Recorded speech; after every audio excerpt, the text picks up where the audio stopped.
What's up, fight fans? And we're back at it with another edition here at Round One Sports TV.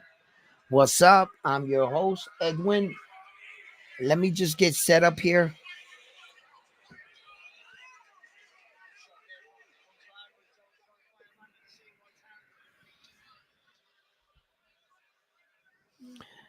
I almost didn't catch this part of the fight here. Had a little difficulties earlier today. Uh, Caught several flats. Yes, I did. But we're here and let's kick off this show. We're gonna be what's up, Koki? How you doing? Let me know that you guys hear me loud and clear. Josh Taylor and Taylor-Catterall, two guys who ducked Matias. Can't wait to see them match up again. Listen, that's why we're gonna break this down right here. I want to see how good. Look, and I was also saying to pay attention to this. If you're new to my channel, please subscribe. Please drop a like on your way in. And what I've been saying is, depending on how Josh Taylor does in this fight, I thought it would reflect a little bit more on the T.O. win. Seeing that T.O. was the first man to defeat him. And T.O.'s claim to fame was he beat the best 140 pounder. Now, what I was saying, and many of us were saying in circles, that yeah, look, you beat him. But he didn't look too good coming in that fight against Taylor-Catterall. And if you ask me, he lost that fight. You know, the deduction of a point, the knockdown. I mean, there was so much. And he was going in his backyard. I mean, come on, right? So at that point, right, I started to question if Josh Taylor was still that guy at 140 pounds. The way that he didn't answer to his mandatory and he was stripped of the titles, you know, then the performance that T.O. So I said in my head, was it T.O. or was it Josh? Or was it a little bit of both? Was T.O. just that much more on his game? Has he elevated? Or was it the fact that Josh Taylor was taking a step back, right? And he actually helped out T.O. Like, many of us saw the fight. You know, you could view it a few different ways. You could say that styles make fights. The level of your opponents will rise that person, and your fight is not going to look like that against everyone else.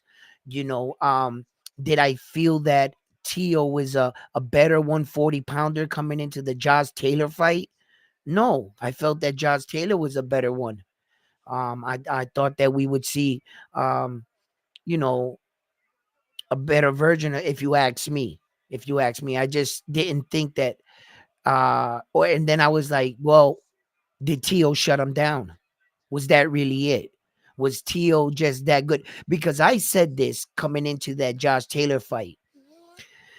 The one thing you don't want to see T.O. doing in front of you is that little Fortnite dance.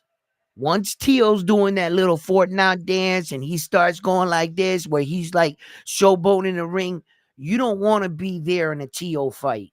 That means T.O.'s locked in the zone. He's seeing everything you're doing. And if Josh Taylor let T.O. get there in a fight on him, T.O. was he was taking control of the fight a little bit too much. Like, and I was like, you know, I've seen Josh Taylor in there with some tough opponents. I've seen him in there with Regis. I've seen him in there with guys, bigger guys. And I just thought that he fared better. You know, Josh Taylor can make adjustments, I felt, in fights. And it just didn't seem like that. It didn't seem like he had that same twitch muscle reflex coming into that T.O. fight. He just didn't seem better on the trigger for me. You know, and he just allowed, you know, and that was my question. So tonight in this fight right here, you know, it's not gonna solidify the fight for me against T.O., but it would also make make me think about it will make me think about you know future fights in the future. So yeah, absolutely.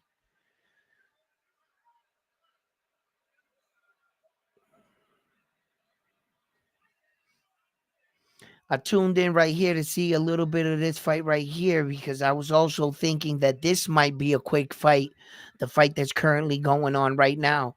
And I said to myself, let me hop on because my man's coming into this fight with 9 fights and 6 KOs. This might be a quick one, right? Look, I think that Jack Catterall, right, is the more of I think he's gonna have more volume in this fight. He's a strong puncher, right? There's a lot of fighters that can be strong punchers, but a lot of fighters have a tendency of throwing everything with power and conviction. There are the unique kind of fighters that know how to switch it up and adjust the speed on their punches. Not, sometimes setting a punch up, pity patting when it's necessary, you know, um, and giving you medium speed. Just connecting, just touching, letting your opponent know you're still there, but in between times preserving enough energy where that you're not throwing everything with all 100% power every fucking punch. You're going to get yourself exhausted, and not only that, you may be able to train for that. Let's say you're in your camp and you're training for power punching consistently, and you're training yourself to be comfortable in that tired zone, that space where you're tired, but you got to convince yourself that you're comfortable there and that there's nothing wrong. Your body might be tired, you might be winded, but you got to say, I'm comfortable here. You got to convince your body to perform at a high level right there. Okay, so you can train yourself to continuously throw with power, right? But what you're not going to be able to, add into the equation is you reacting to your opponent. Every time your opponent's in front of you and he's like throwing flinches like that, and he got you flinching like this, that's exhausting. You go like this for like 30 seconds. Just go like this for 30 seconds, bro. You're gonna be exhausted, and you're gonna feel some kind of way. So you might have been training for power punches, boom, boom, boom, but you're not adding all the other things that are going to also make you tired, going backwards, reacting, doing extra movements. What we do in boxing with experience, as you go throughout your career, you start to learn that you can do less and do more. You understand? You didn't have to exert all that energy, all that going like this, when you should have just been pop. You didn't burn nothing. You start to cut the fat from your fight. You start to learn the art of fighting better.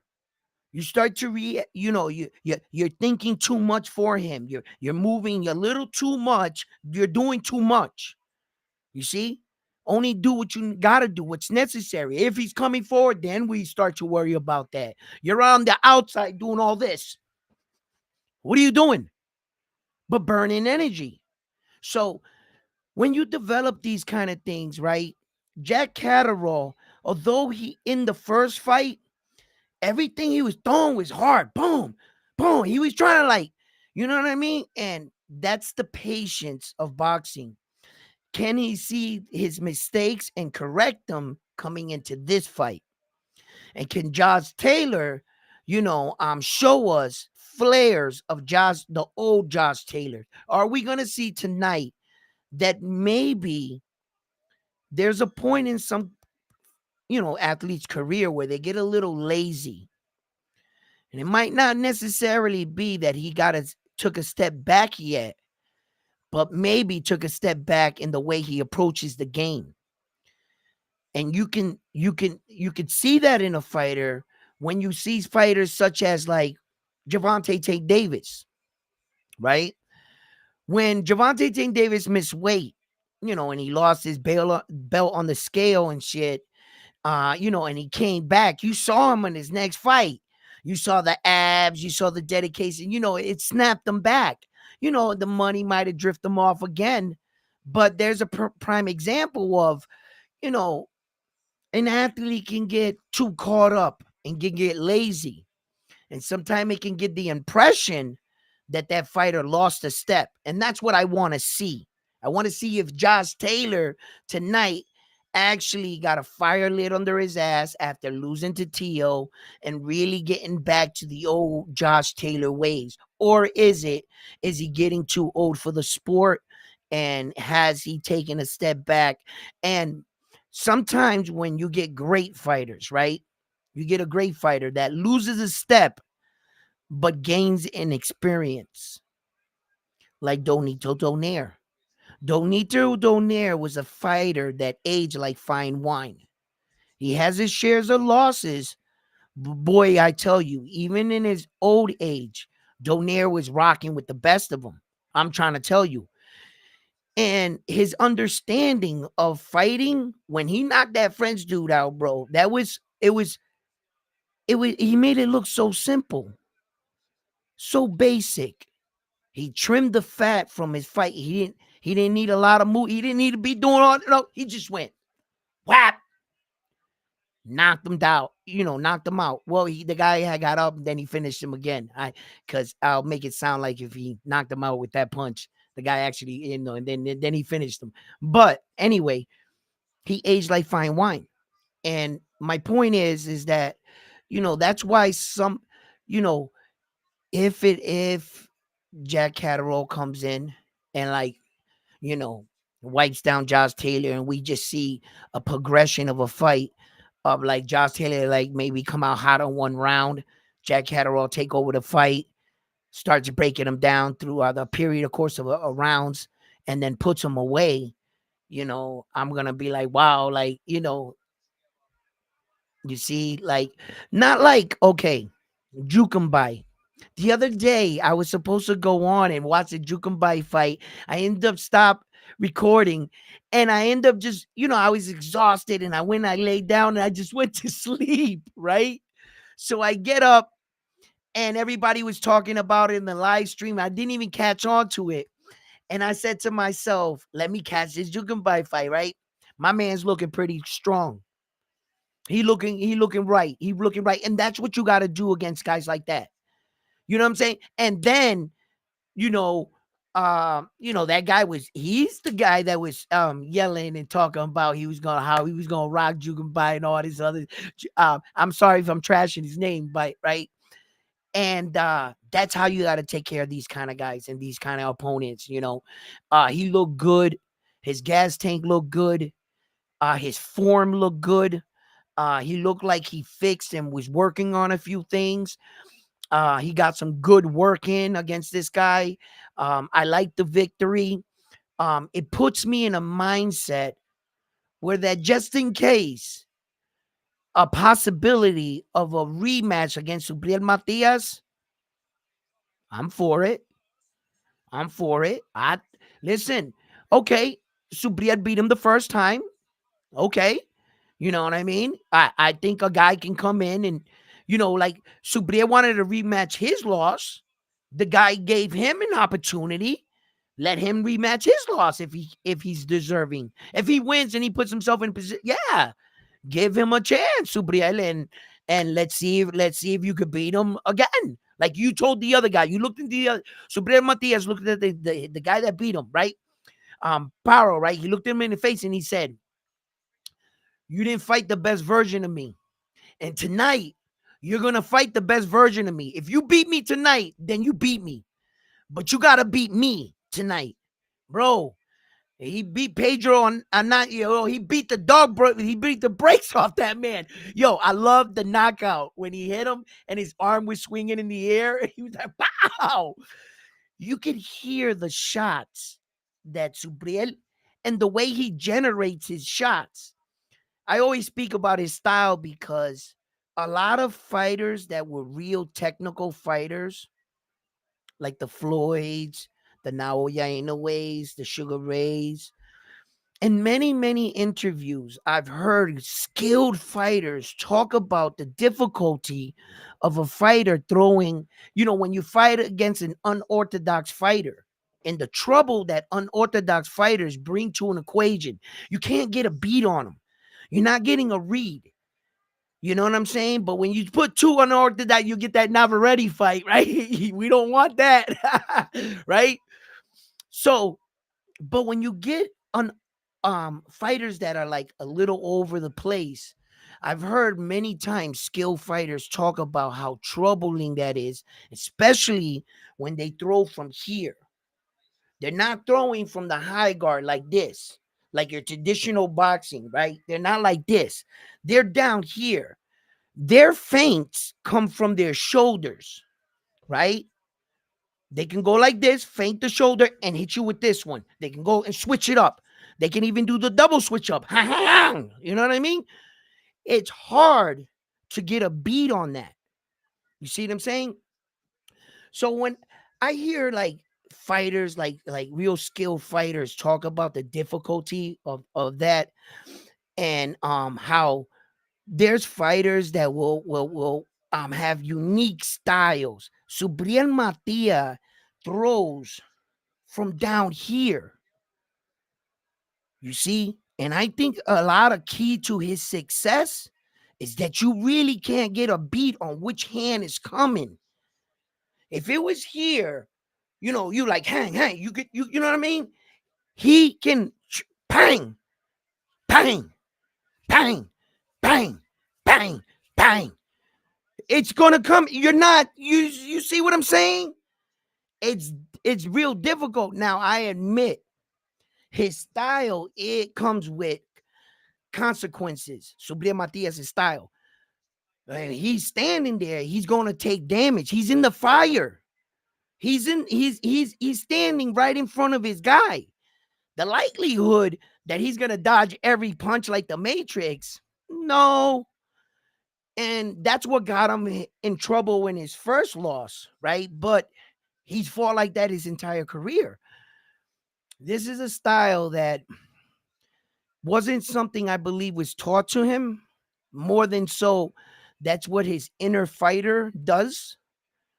That's how his inner fighter is. And what they're doing is not trying to change him, but to perfect him. He needs to tighten more on his defense, pick and choose when to, you know, and I believe with every fight, he's getting better at it. You know, there are going to be some guys that he's going to have to repeat and fight again. Because I think at the first part of Subriel's career run, whether you want to give him credit or not, he was running through the 140-pound weight division. There's not too many fighters there he hasn't already fought. He's the most natural 140-pounder we have.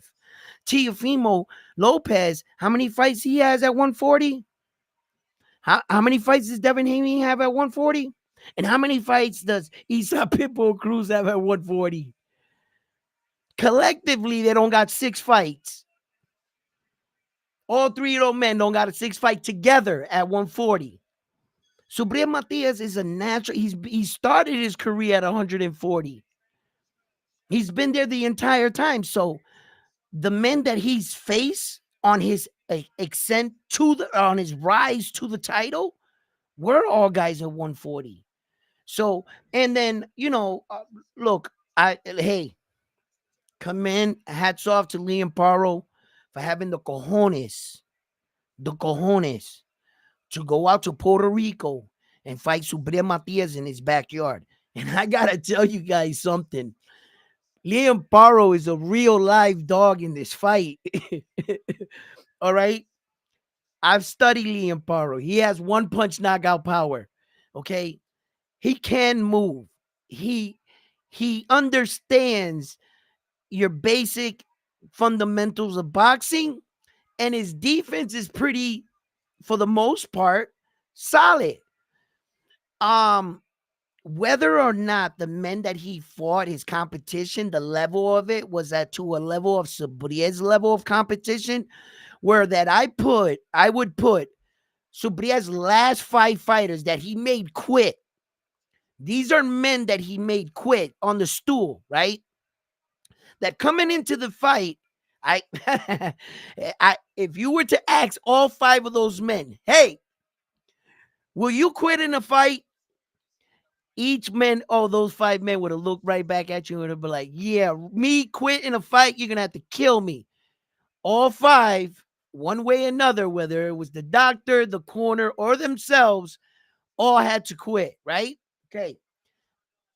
I take all 5 of the men that quit, and I say they're better than all of Liam Paro's competition. Yeah. The 5 guys that Subriel Matias, his last 5, you can just take those 5 guys. Liam Paro ain't got nothing on none of those 5 guys. His competition doesn't. Yeah. So, you know what I mean? And he's making these guys quit, right? Okay. But there's something in boxing that must occur if you want to be champion. What is that? Wait for your opportunity, captivate on your opportunity, and here is your opportunity. He just hasn't gotten the opportunity yet. Here it is. Liam Paro has his opportunity and a shot at a world title. So before I can say, yeah, maybe his competition wasn't as the best, well, here's your opportunity. Show us. Show the world. I'm a firm believer in that. Sometime a guy hasn't had the fights yet, and one guy thinks he's a cherry, and you pick the wrong cherry, and that cherry ends up taking your title. He just didn't have the opportunity, but he knew he was him. He knew he was him. He just hasn't had the opportunity to have those kind of fights. Here you are, Mr. Liam Paro. I mean, out of the words, and I quote, these are the words from Liam Paro. When they asked him, what is Subriel Matias better than you in? Liam Paro answered, the only thing he's better than me in is losing. He knows how to lose, and I have not lost yet. I don't know what that's like. So that's the only thing Subriel Matias is better than me in, and that's losing. So hold that, right? So Brielle was like, you got jokes, huh? Okay. Okay, Mr. Liam Paro. I'll see your level of intensity, and I hope you keep that same energy come June 15th, right? Because, look, I tell you what, if you're going to say that home field advantage is not an advantage, shit. It takes a real special kind of man and woman to lock in, laser focus, and to tune out the crowd, the noise, everything else. It really does. The men and women that were able to do that didn't really respect their opponent at all. It was easier for them to go out into enemy's territory and to turn that down because in actuality, they didn't feel that their opponent was anywhere near their level. Case in point, when Devin Haney went out to Australia to fight George Camboza, it was, I think, quite easy for young Devin Haney at only being like, what was he at the time? 23 years old? He was a kid. All of Australia is yelling out all kinds of profanity I can imagine to this dude. They're booing him, everything. Just the mere look into the crowd. You've never witnessed no crowd like this. You're far away from home. Ain't nobody cheering your name. And you're not even in your own country.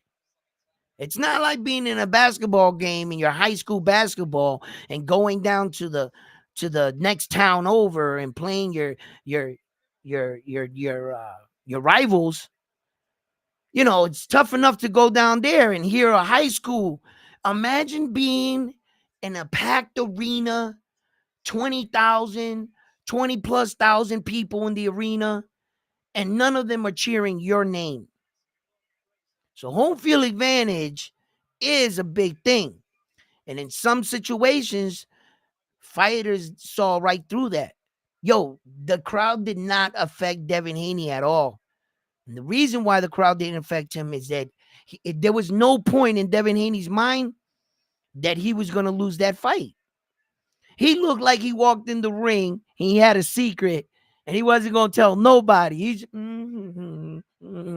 like he literally in his mind, George Camboza did not belong in that ring with him. And he was right. He didn't have to let the crowd play a factor, none of that. So sometimes, I think, crowds can play a factor. And if Liam Paro goes to Puerto Rico, and he doesn't know how to, like, block that out, and I think in crucial situations and not so crucial situations, right? Have you ever seen a fight where that the crowd favored the hometown guy or whatever, right? This guy's down at the end of the round. What happened at the closing seconds? That he's counting. The fight's over. We're gonna get Jack Catterall, Josh Taylor right now. In a few minutes, they're gonna, okay, that fight is out of the way.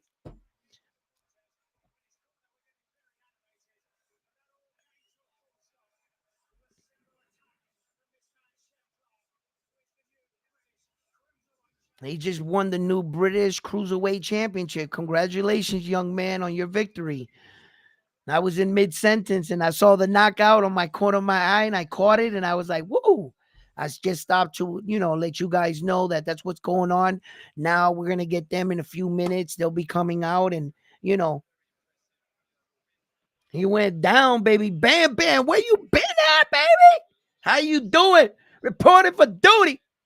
Bam, baby. How you doing? How you been? Yeah, look, where was I? I was flowing right there, huh? Okay, hold on. Let me lock in laser focus this. I was trying to send out a and also an invite to someone, um, but I really needed to get in contact with him. I That way they could stop by and we could talk boxing and I we can give our opinions. So I'm looking to put that down in the show. I really would like someone to come on and you know talk with me about boxing and really give a different set of eyes to a lot of these things. I don't claim to know it all, and I would appreciate a different view on things, and I'm the type of person that I could also take criticism and points of view. And even if I don't agree with a point of view or something, I will take what they're saying, you know, just like whatever I was saying, I'm not gonna be like, nah, you're crazy. No, no, unless you are crazy. And then I would have to say it. Talk about now, oh, yeah, ain't no way gotta be Usyk or nothing. No, you're crazy.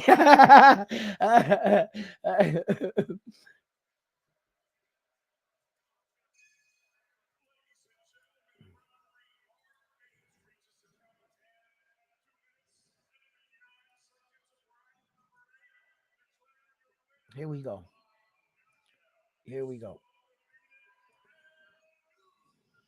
There he goes. Then the new.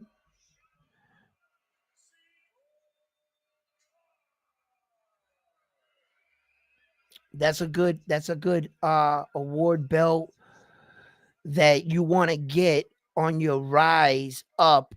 You know what I mean? Like these are kind of like, okay, if my guy can win the British one, maybe we will go after an interim one, or maybe we'll try to throw our hat in the ring for a real world title. But if your guy can't even win these small awards, then your guy's gonna need more work.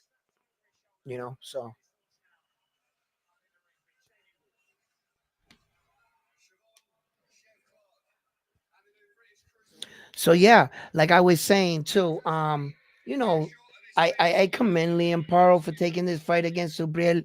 It's not an easy thing to do. Not a lot of people signed up for this kind of fight.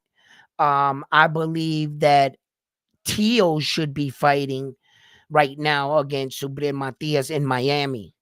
I believe that should have been the fight.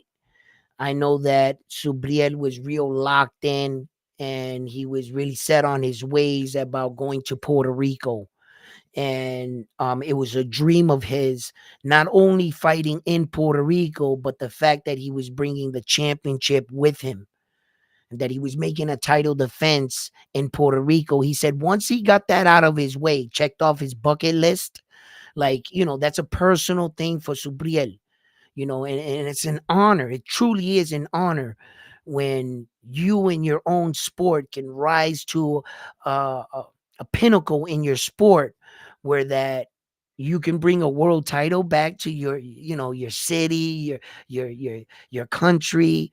That's got to be an honor, but it's another thing. You have to pull it off. You have to win. We cannot look past Liam Paro. Liam Paro is Subriel Matias' next opponent. And, you know, um, after he gets that out of the way, he does want to go after some of the champions. Ed Hearns has expressed it.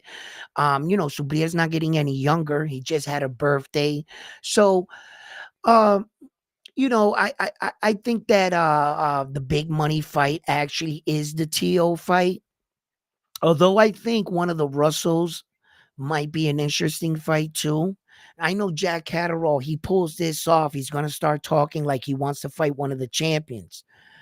Uh, Truth be told, it would be a good fight for Devin Haney. Truth be told, I would put him in with Devin Haney.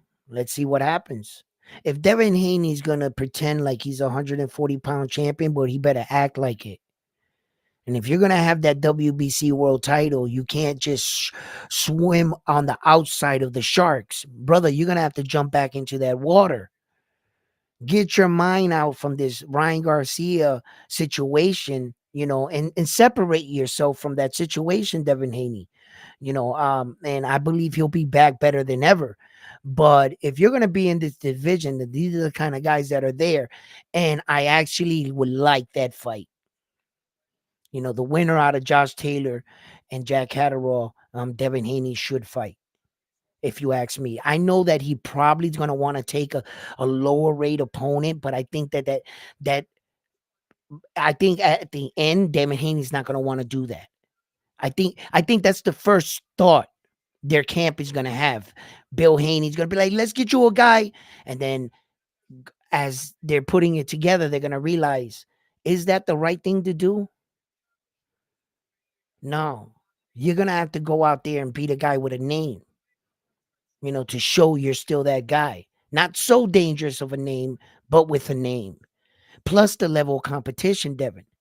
It would really solidify, do you belong? So yeah, yeah, definitely. You're not just gonna, so I would like that for that. I love the fight with Isa Pipo Cruz and Jose Valenzuela. I've talked about it many times. I love that matchup. I love the fact that they're bringing him up as well because, you know, um, when you got athletic committees like California, saying about this 18-pound rehydration and how some YouTube channels try to use Devin Haney as a stepping stone. First of all, there's no proof that none of these rules have been implemented and that they're in effect. Second, if that's the California Boxing Athletic Commission, whatever they rules they make over there, that's for California. It didn't say on the paper worldwide boxing regulations did it.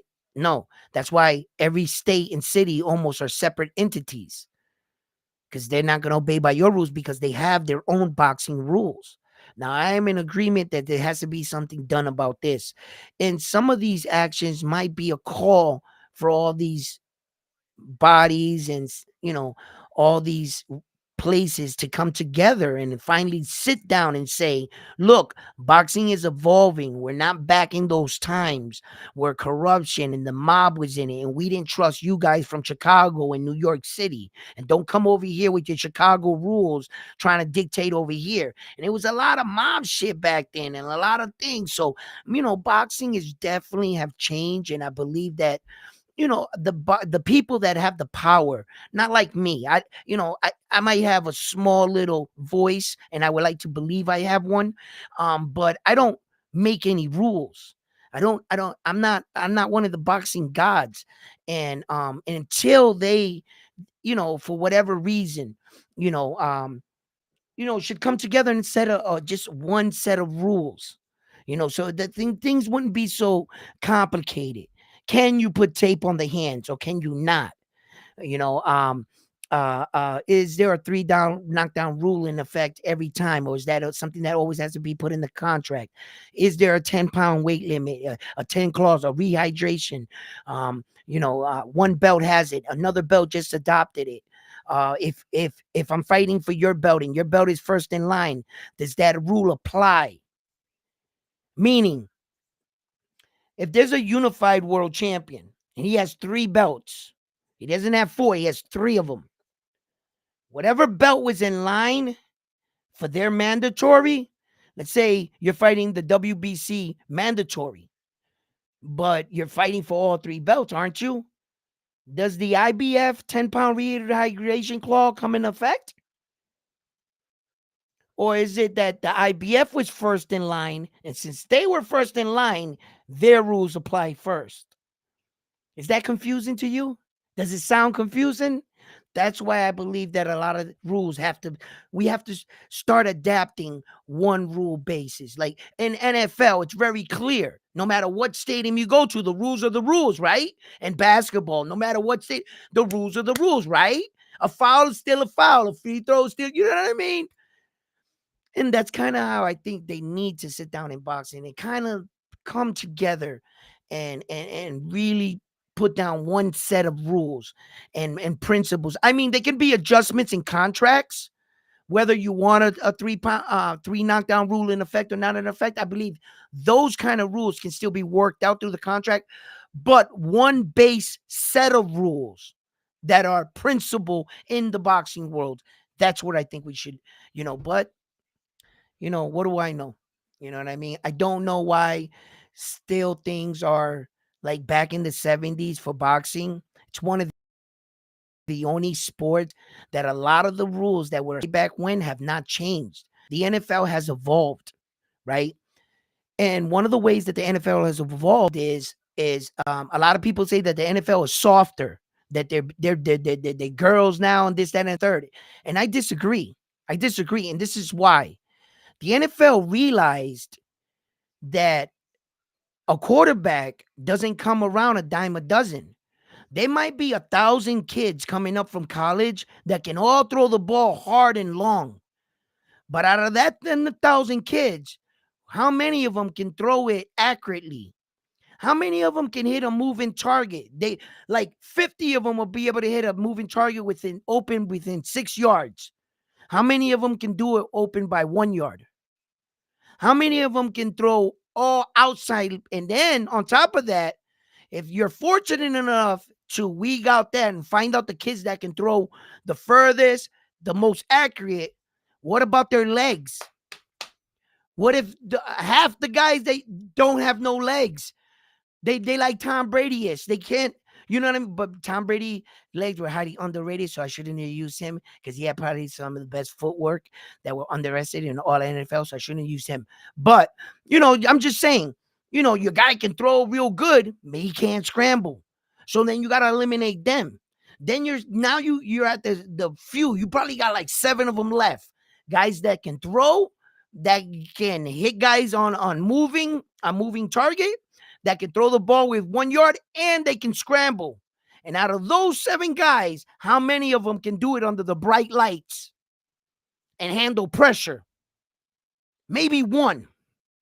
So every time you get a quarterback, when they was allowing these guys to get fucking clothesline in their neck snap, the NFL started realizing bro, you're gonna have to protect your market, your that's your franchise, that guy.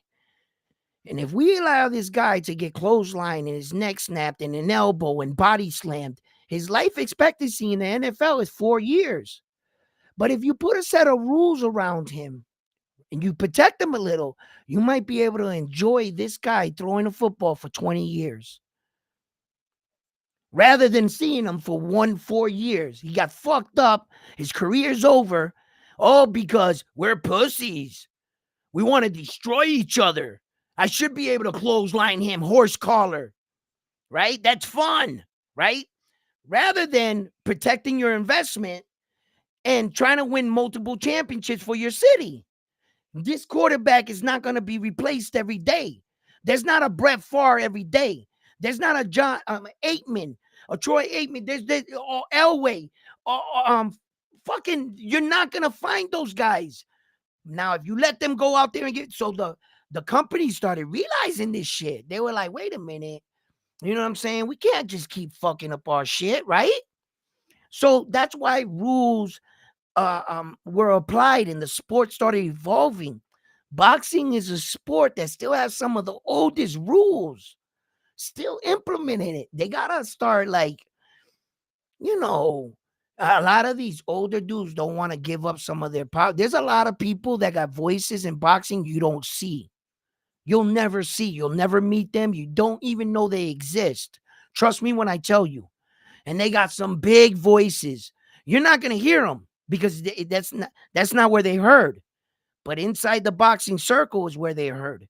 And there are some big men and women that, have like for instance, that I never knew. How many of you guys knew that the New York Boxing Athletic Committee, the highest person was a woman? How many of you right now, please? How many of you guys knew that she was a woman? The New York Boxing Athletic Commission. And the only reason why I found out she was a woman is because she quit. She quit her job and during that Ryan Garcia fucking thing while we're still going on it. It's been less than 10 days she quit her job. Right? And that's how I found out she was. So, and she has, bro, you know how strong her voice is? If she tell one of them dudes, get it done, I bet you, but you have no idea that she just talked, did you? You don't hear, that's what kind of voice I'm talking about. And there's some voices in boxing that are really big and powerful, and those are the men that can change shit. And I don't know, for whatever reason, a lot of these guys are stubborn. They're in their own way. They feel like they got their own piece in boxing. I don't know, you know. I think we're gonna get into this fight. They pulling since they got the knockout early, and typically in fights until the guys are scheduled to come out, they'll fill in this void with a lot of interviews and stuff, and I'll fill in the void right here and shit, and we can talk about shit. But let's talk about Jack Catterall and Josh Taylor and what I think their keys of victory are going to be in this fight. And let's write down our predictions. As a matter of fact, here at round one, we have uh, a ritual, and what we do is not a ritual, and it's not like, well, I guess it would right. I think I'm looking for a better word, but anyway, we're all gonna get our predictions in. Let me hear your prediction. Who wins what round? It's a 12-round decision. I almost let this slip by. I know Bam Bam probably was saying something if he was on point. Bam Bam, I got the pen and the pad. What round do you got? Everybody, let me hear it. Let me get your predictions in. Come on.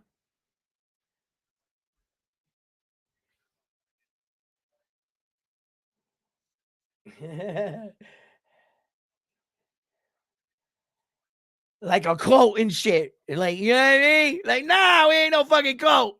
Uh, uh, what was the word? Like, I might have used the wrong word in that phrase, right? That was really eerie. I even had to pause there. No diddy. And I had to say to myself, wow, that sounded eerie right there, myself. No, no, no, no, no, no, no. But what is that? You know the word I'm looking for. What is that word when, you know, You come home on Christmas and you and your family have this thing you guys always do. And then, like, you come the next year and you guys get together and you do it again. What is it I'm looking for, man?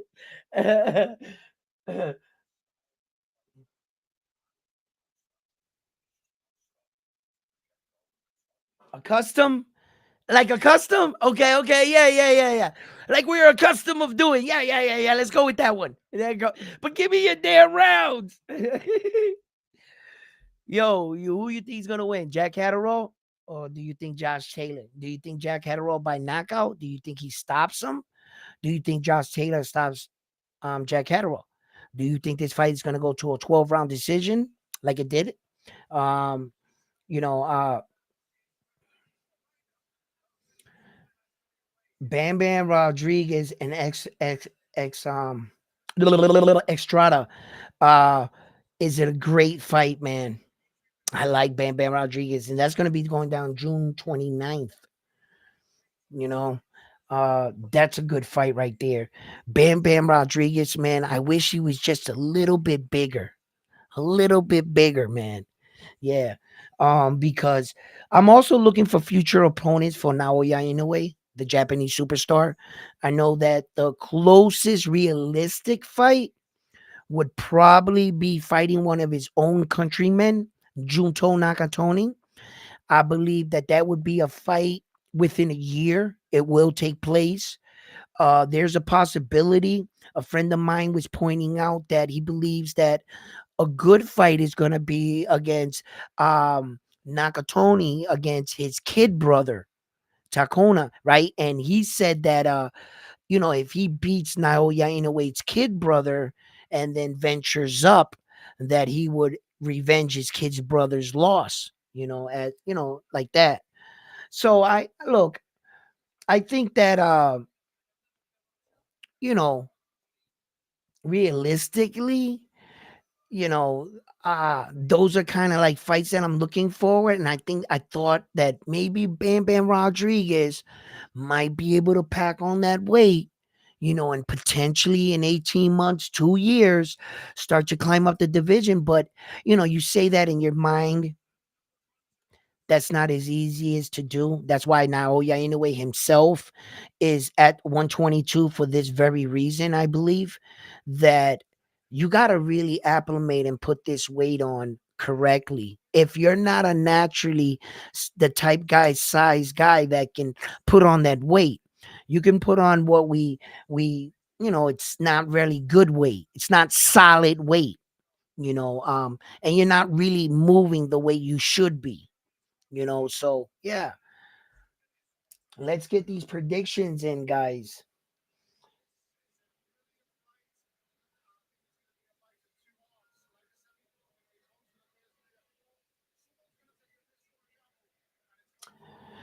Bam, what are you saying here?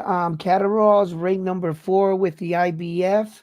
He turned down a championship shot to fight Taylor. Yo, did you guys hear? Oh, before I get into anything, I reread that. Um, uh, did you guys hear that? Naoya Inoue. I mean, not Naoya Inoue. Luis Pantera Nari. It's looking to fight Casamera. And this is a rumor that I'm hearing that nothing is their deal is not done, right? But that Luis Nari is rumored to want to put a fight together with Casamera. So I was like, oh shit, I read that somewhere. I didn't really do a lot of research on that. So the reason why I'm bringing it up now is that if any of you guys also heard this and you know anything about it, please share. Please share with me. Let me know. Did you guys also see this? Um, you know, you did, or was that a question before?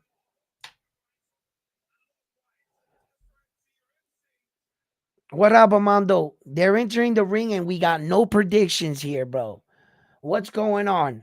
Bam, what round do you got it? Armando, who do you got? Josh Taylor or Jack Catterall? Come on, man.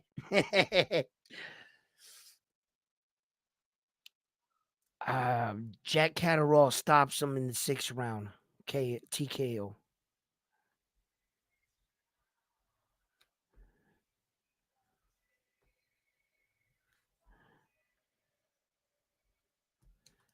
In the 6th round. And that's crazy. I I think it'll be a lot tougher fight, but I'm gonna go with that.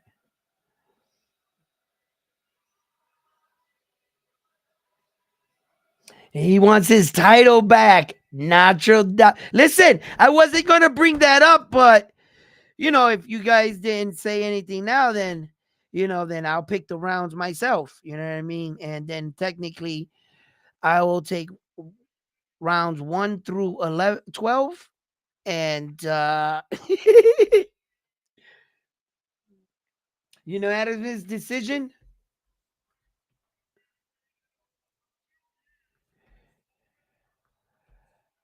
10th round, Amando.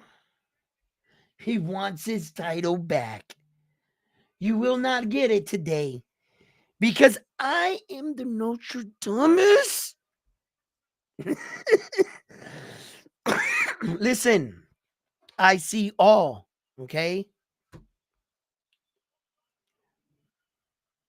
Unanimous decision, Catterall, bam. He's got the unanimous decision 12 rounder. We got another unanimous decision, but we got it for Taylor. So if it goes 12 rounds, we are going to get a winner as far as that goes.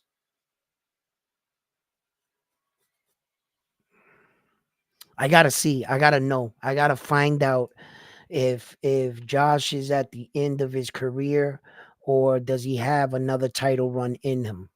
you know sometimes a fighter can get to a point in their career where you might want to get a couple paydays on your way out, but nothing like significant where you're gonna make another title run, like kind of like a Conor McGregor, right? A lot of people want to see him return to the UFC, but do you really think he's gonna make a title run with the guys they got right now? Fuck no. Nah, but he could still make money. They'll still come out to see him. He could still fight some guys. He could put together some money fights. Yeah, he can. His name alone will fucking sell out some arenas. But do I think he could hang with like the top guys right now? No fucking way, bro. It's gonna happen again. That fucking Russian dude's gonna choke the shit out of him. Nah, he can't. He can't. He's been gone too long. So like there's a point where fighters get there, different circumstances, obviously. Josh Taylor being the fact that he's aging, he's been in the game for quite some time. And the one thing that Josh Taylor can take is that he's been at the top of the food chain. He's been king. At one point in time, there was only one king in his weight division, and it was him. So I can't avoid that. I'm not gonna ignore that. He doesn't have anything really left to prove. Whether or not his heart's still in it and he wants to compete, that's up to him. Who am I to tell Josh Taylor to fucking retire? That's his decision. If he feels he still got it, he got it. But the reality is gonna show tonight to see where he's at in his career. And it's this young man right here, Jack Catterall. He look, coming out of that last fight with him, you gotta know you can't let it go to to the scorecards.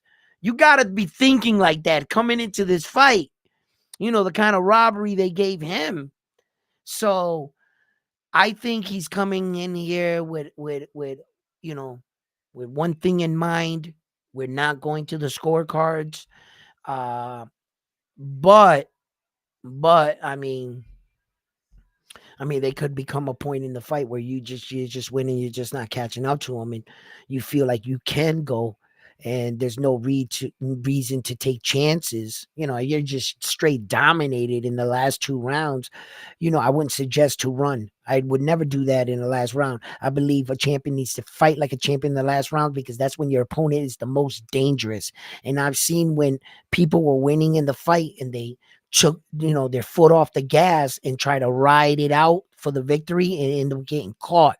They stopped doing what got them there. They they stop fighting the guy and they elect the guy to come forward and get up against the rope, and they're just trying to evade punches and win the fight.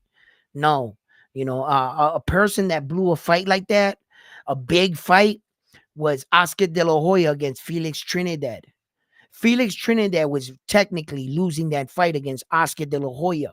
And for whatever reason, Oscar De La Hoya decided to run the last 3 rounds, not the last 2 rounds, the last 3. And all the judges saw was Felix Trinidad going forward, banging on him, still trying, and Oscar was doing this thing like, you touch my face, like he was offended, thinking he had the fight in the bag. And he gave up round 10, 11, and 12, bro. And that sealed it for Felix Trinidad. If Oscar would have kept doing, I got to admit it, if Oscar would have kept doing what he was doing in that fight, he might have won the fight. But, you know, maybe his conditioning, maybe he felt something. I don't know, but he looked fine. I think he really did think that he was winning so much the fight that he didn't think that he would be able to catch him. And that's a mistake, and the last impression, what the judges have of you is running, so anybody else want to get take a crack at it? What's up, front line? Front line, who do you got front line?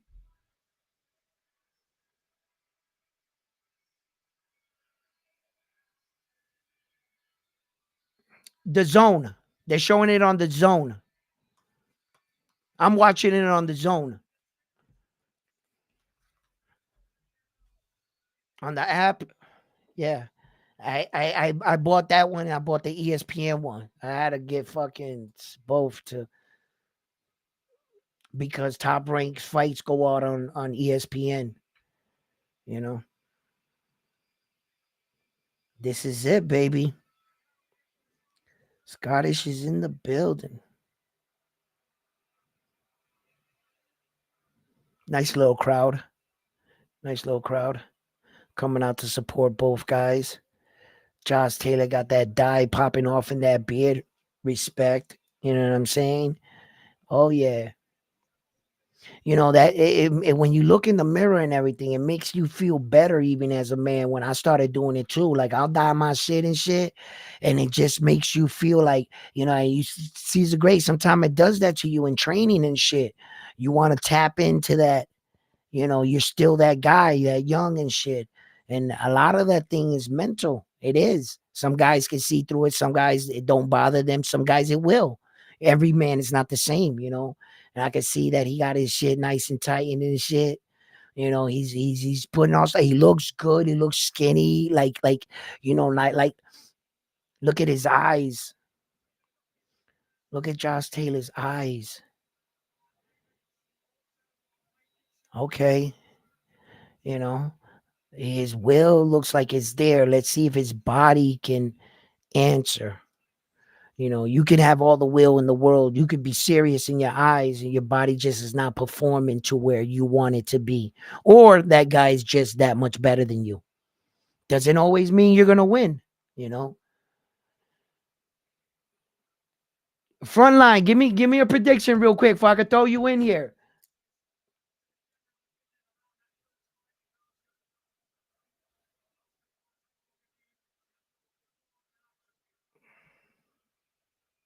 Mac Life. Mac Life 1. Listen. Okay. Give me. Are you on Catterall? Do you got it by a decision, a knockout? How do you got it? Because we're all going to try to see if we can guess the exact round. To see who's the Notre Dame of Round One Sports Talk. We got a little tradition going on here, and each week, we give the title of Notre Dame to one of the guys that gets to pick the fight correctly. So Last fight, Notre Dame is the one and only. I like to call him Armando, right? You're going to see it says, Arnando, but it doesn't matter. His name is Armando. I rename people here at Round One Sports Talk, and that's his name. Okay, so, but now his name has rechanged to Nostradamus Armando. You see how you can transcend at Round One Sports Talk, okay? Right? So let me get your prediction in by unanimous decision. Mac Life, I got you down. Unanimous decision, and he's got Catterall. All right. We got a UD, okay? And he's got okay. Bam bam. Frontline don't have the zone. Listen, Frontline got the zone. He's got the zone, and he's got ESPN. He opens his neighbor's this window. This neighbor got ESPN. He opens this window.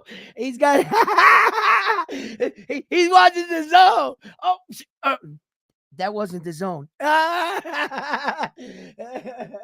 Yo.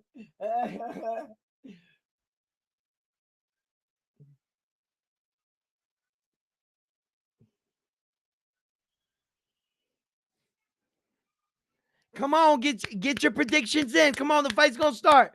Who else? Who else?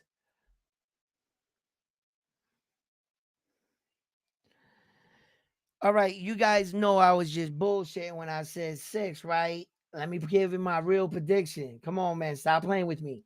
All right, yo, front lines walking in and out of the bars and looking at the TV. You guys watching the fight? No, not this one. All right, yeah. This you guys got the zone up in here? Jack Catterall's coming into the fight 28, 1 and 13. 13 ways by knockout. Okay, let's get serious here, people, for a minute. Let me lock into my inner Notre Dame. What do I see happening? Logically, carry the 1, the 2, square root of pi, multiply by, okay, first round knockout, 30 seconds. That's logical. That sounds like about right there. Nah. This is gonna be a long fight, guys. This is gonna be a long fight. They know each other pretty well. Um, it depends if somebody gets caught. This is a fight. Anybody can get caught early. Wow, Josh Taylor looks pretty good right now, man. I mean, his physique. Let's see if it can all translate into in the ring now. Yeah, I gotta admit, he's looking pretty good right now. His physique. I'm gonna stay with round 6 knockout. I'll stay with that. You know, you know. I'm willing to allow you guys to win. You know what I'm saying? Yo, I want to win so bad. Yo, I guess would have to know something about gambling, right? Not a good gambler because I'm not a good loser. That's why. Yo, my girl's like me. I think that's why I love her. I went to a casino with her one time. She lost $30. Yo, she was literally like wanting to fight the lady for the $30 back. She couldn't understand why the lady took her money. She never gambled again. She was tight. I don't think she understood what she was doing with the chips, but she ended up losing 30. That's all it took for her gambling career to come to an end. And I was happy. I was like, well, you know what, again, let's go. Here we go. And we're off. Here we go. They meet each other in the center of the ring. Both of them probing their jabs out. First jabs coming from Jack. Nice 1-2 from Jack. Right against the rope, gets Josh's attention. Doesn't seem like it did any damage. Josh Taylor, you got to fight tall. You got to fight tall. Keep him at the end of your punch. I never got to the keys to victory, but we'll talk about it as the fight goes. Both men looking like, sharp already. Both keeping their punches up, their defenses up. You know, Josh use that reach. And I know he's gonna come right over that jab, and that's what Josh is afraid of being countered over his long jab.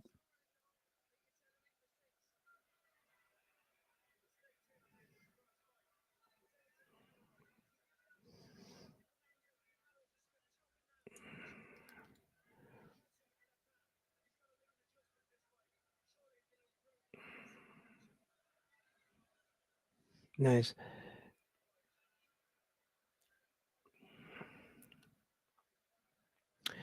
Jack Catterall got that swinging, like he like leaves his jab like swinging. It's good because it allows you to shoot it straight and to hook it, and he's already like, and that's it's pretty. Josh Taylor seems to like, he's trying to get his timing. He's also trying to find his range. He doesn't have his range at all. Their feet are tangling up. Their distance, you know, you know, your fighter can be a little faster in the first rounds. As the rounds, he'll start to slow down. You'll be able to pick that up in the later rounds better than what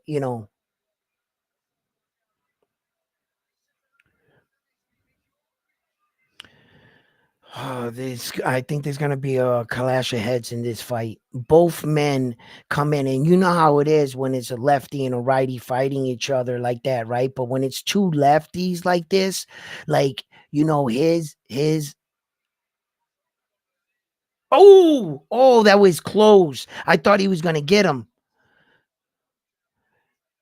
Jack's looking for that overhand. I thought he had him for a second.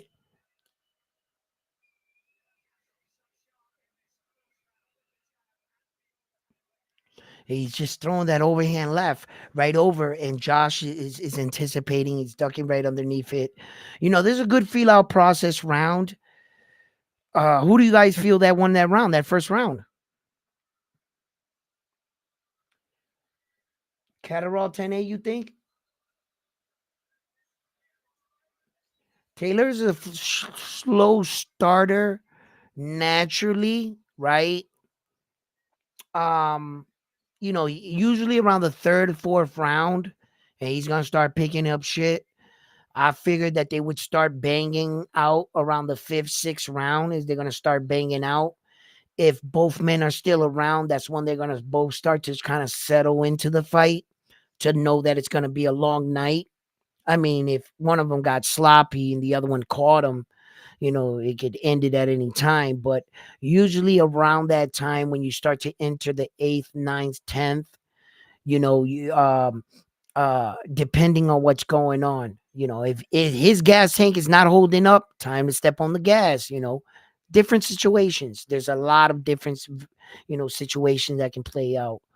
Josh Taylor's coming out aggressive this round, really putting up him against the rope, really, you know, throwing these feints that I was talking about. Really fainting it up. Jack Catterall, he has a lot of, he's composed. He's really not like throwing everything out hard. Josh Taylor's coming out. He's trying to get some respect from him. You know, he might have lost that first round. Nice. You gotta extend that jab like that, Josh Taylor. And yeah, there you go, baby. And switch it up as well. You want a level change. You don't want to throw the same thing all the time. He's going to come over that jab on you. The trick about the jab too, as well, is you don't want to let your guy know when you're throwing it. Like that guy that threw that lazy jab against Abdullah Madison, and the way he knocked him out over a lazy jab. He knew he was throwing it. You know, so you have to change it up and switch it up too. Jack right now is working the jab, but Josh has been, for the most part, being the aggressor this round, going forward, backing up Josh Taylor to the ropes, I mean, Jack Catterall to the ropes. I'm sorry. Clash of heads. I knew it. I knew it. I knew it. I knew they were both stepping in like that. And then Josh is taller, but do you see he's dipping? He's dipping. I knew it. I knew it. I knew it. I knew it. I knew it. I knew it. And it was gonna be early. They were both. You could see it. It was gonna happen.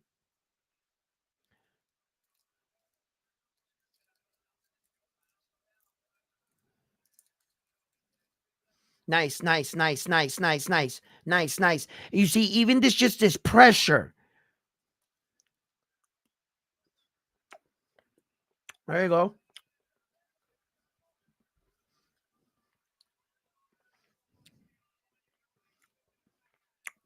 Good. It looks like Jack Catterall took this round to make some reads.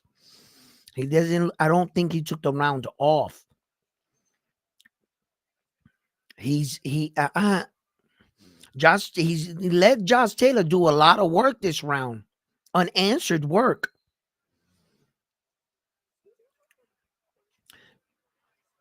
Yeah, he's looking for his moments.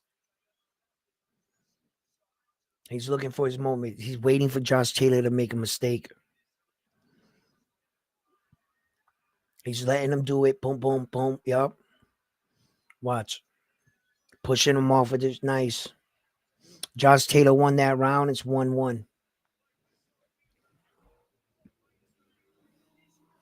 That was an easy round for me to score. I know Josh Taylor won that round. He had the better of the.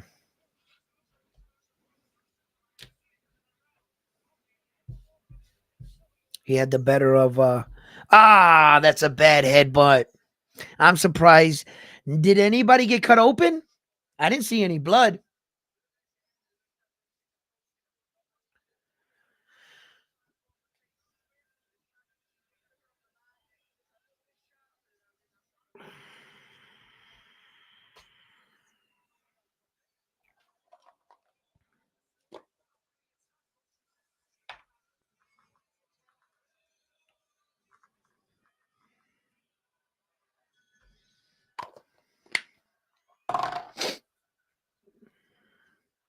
Another class of heads, bro. They both got to calm down. There's a little, their adrenaline is pumping. The crowd is cheering. They're going to have to settle in. But I believe that both men are not going to be willing to take a step back. And I anticipate, a couple more bangs of clashes of head throughout this fight. Because you see, Jack Catterall is the shorter man. He has the shorter reach. He's going to have to spring inside. A lot of Josh Taylor's reaction to that is going to be trying to go in too. And they're just going to.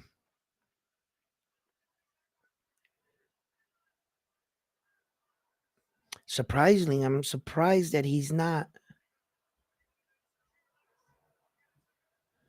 using the jab more right now.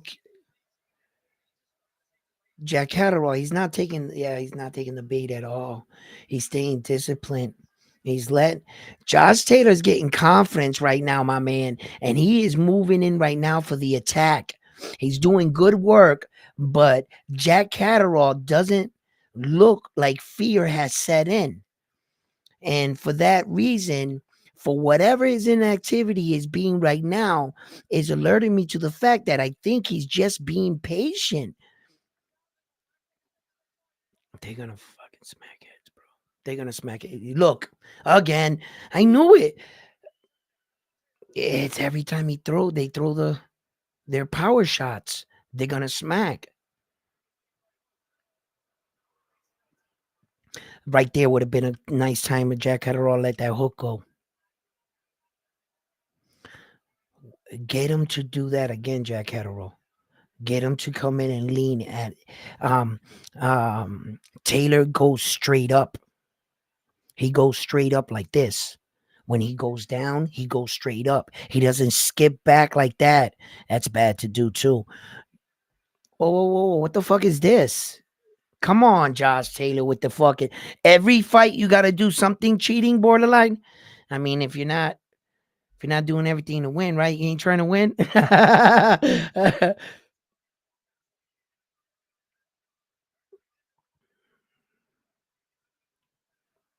I remember Jack Catterall, the last fight, being the more volume of the two punchers. Right now, Josh Taylor is really the one going forward, applying pressure. I know he's sitting back trying to counter Josh Taylor, and I believe he's trying to take data and see his moments. But at the same time, you just can't let Josh Taylor be whooping your ass like this, and what you got to answer is your occasional jab. And Josh Taylor won that round there too. All right, let's see what his plan is. I'm not ready to write him off yet. I'm not ready to say because, this is not the Jack Catterall I saw in the first fight for sure in these early rounds like this. But Jack Catterall in the other fight, if my memory serves me correctly, he did do better in the later rounds. Yeah, he did. He looked like in the middle rounds, he was almost like gassed a little in the fight. Yeah, if I remember. And then he seemed to get like this surge of energy and he was just beating Taylor to the punch. Yeah, so it was kind of like that. Yeah. I should have rewatched the fight again coming in. I hadn't. That's a nice knot on his forehead. That knot hurts. I got to tell you, that motherfucker hurts.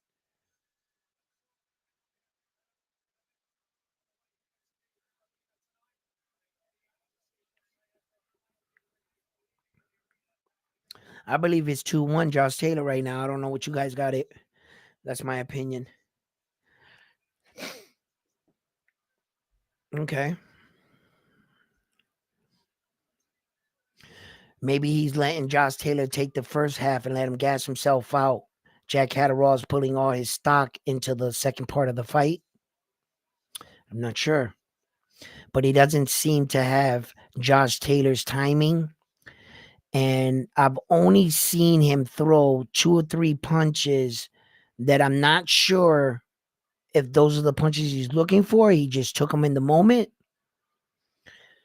Jack Catterall, man, not ready to write you off yet. He's got to let his hands go, definitely. Josh Taylor's just fighting a little bit longer this time, a little bit taller. He's not standing there as much admiring his work.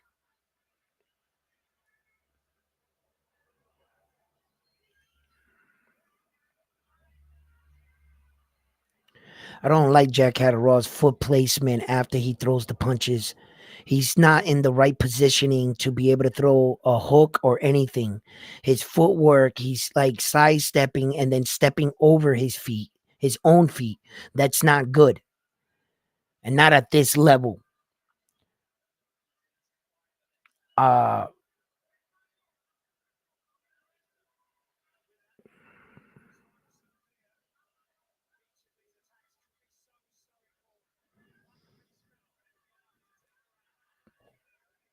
he's making Josh Taylor look like a fucking like Josh Taylor of the old.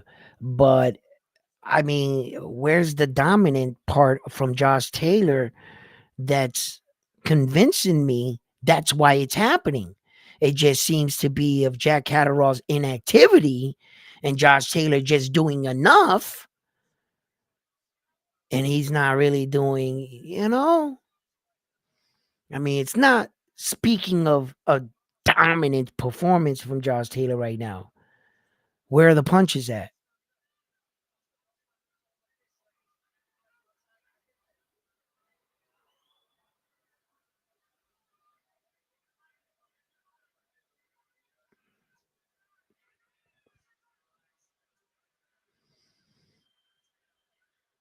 And notice the only reason why Jack Catterall's having this success, Josh Taylor's letting him. Josh Taylor just let him do that. He just shelled up, and Jack Catterall threw some punches out there, and Josh Taylor didn't throw anything back. If Josh Taylor would have decided to exchange with him, that's a good punch right there, and it might have been the punch that awarded him the round. Not a lot of punches were thrown, big shots in that round. As far as a power punch, that was a good shot right there. And the reason why he got it off is because Josh Taylor stood there. Had Josh Taylor kept doing what he was doing in round 1, 2, and 3 and moving, he doesn't catch him with that punch. Jack Catterall saw that he started to stand there. Maybe Josh Taylor in the first rounds were doing too much of that shit I was telling you. You get tired from doing too much of this when you didn't have to do all that. And once he starts to stand in front of Jack Catterall, that's when I think Jack Catterall is going to start really showing his fight. It's when he stops moving around now, and I think he feels that. That's why Jack Catterall is coming out strong in this round right here. Nice shots, doubling up on the jab, really sticking into him. I don't like how he swings the back of his leg. Jack Catterall, he's really fighting him. He got a confident punch at the end of that round. It's what he did. And now he feels that Josh Taylor is not going anywhere. See, he didn't have that bounce in his step, and he's standing more in front of him. You see? And now Josh Taylor is coming and plying the forward. But back to Jack Catterall. You see his back foot? Notice how he has a tendency of swinging his back foot?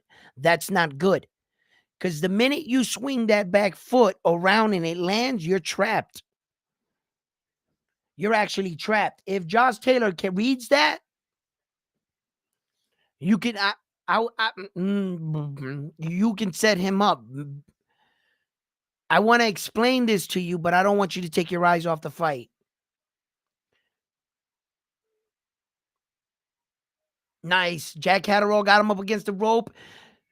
And once again, this is because Josh Taylor is standing there right now and he's giving Catterall this confidence. His timing, Josh Taylor, you got to understand. He's throwing his punch and he wants to step into it, right? He has to recognize that Josh Taylor's already stepping into it. Manage your distance and your timing a little bit better. Rather than throwing it and leaning into it, set with it and just throw it from here. You see what I'm saying? He's got to recognize that he's also lunging. That's why he's causing head clashes. Okay. And Josh Taylor's got to see that, and he keeps lowering himself down to the much slower, shorter guy. And you're actually lowering yourself to his shot. So the adjustments are not, he doesn't have to make a lot of big adjustments and big reads. But he should have been paying attention to at least one by now. One read and one tell. What does he keep doing? Just don't keep going through the fight, not acknowledging anything he's doing. You keep smacking your head. Why? Ask yourself why in the moment. Because I'm leaning, he's leaning. All right, if he leans, I don't lean. Bang! It's not as easy as that, but it could be sometimes. Once again, Jack Catterall getting his shit off!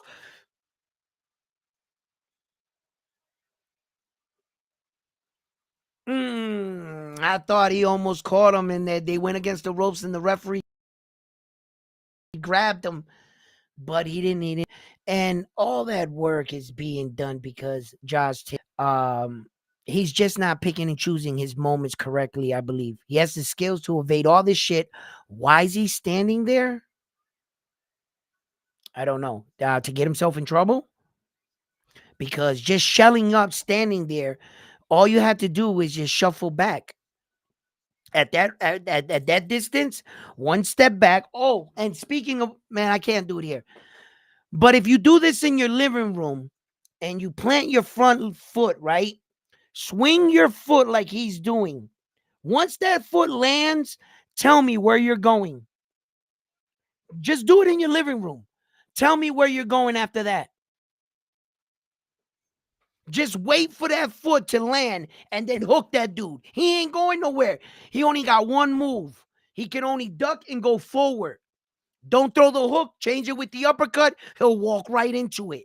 You can't do anything else. Once that foot spins like this and drops and lands, he's in trouble. He's in trouble. He only got one move. He can only come forward, duck, and go forward to you to get out of that. You can't. What is he gonna do? Try to jump backwards? He's gonna go land into a hook. I don't like that. What he does with his foot.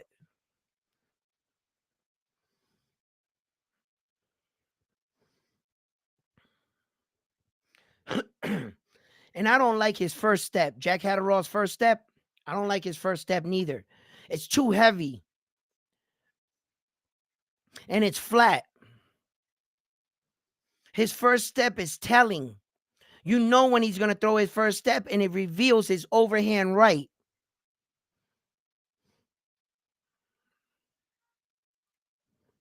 It's like I'm saying, like, the only reason why he's having success is because Josh Taylor is giving it to him. He's not actually earning it. Josh is kind of like, and he's like taking some moments in the round off, and he's firing off and having success. A fucking.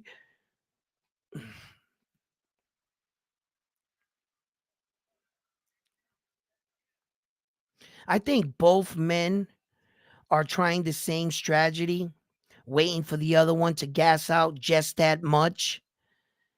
And I think they both had that same, but they realized at some point you got to fight. You're going to have to box. Because just when I think that, Jack is starting to, Josh comes back. Then when I think that Josh is starting to take over, Jack comes back, and he gives him these. So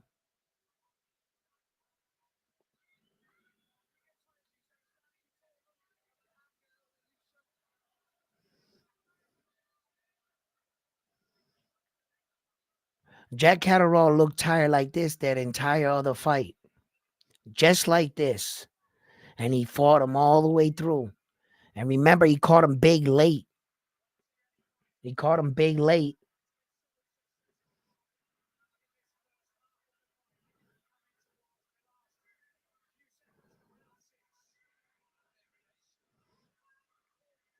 You're in Miami, going back and forth between fights on YouTube. Taylor's on. He's applying a lot of pressure right now. He's got Jack Catterall going back. Rounds over. Well, look.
Cigarette.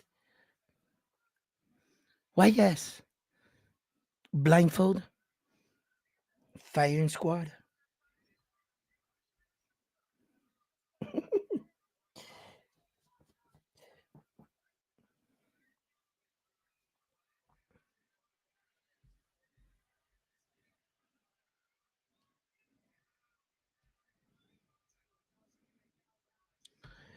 Jack Catterall's going to be mad at himself after this fight, after going back and watching this.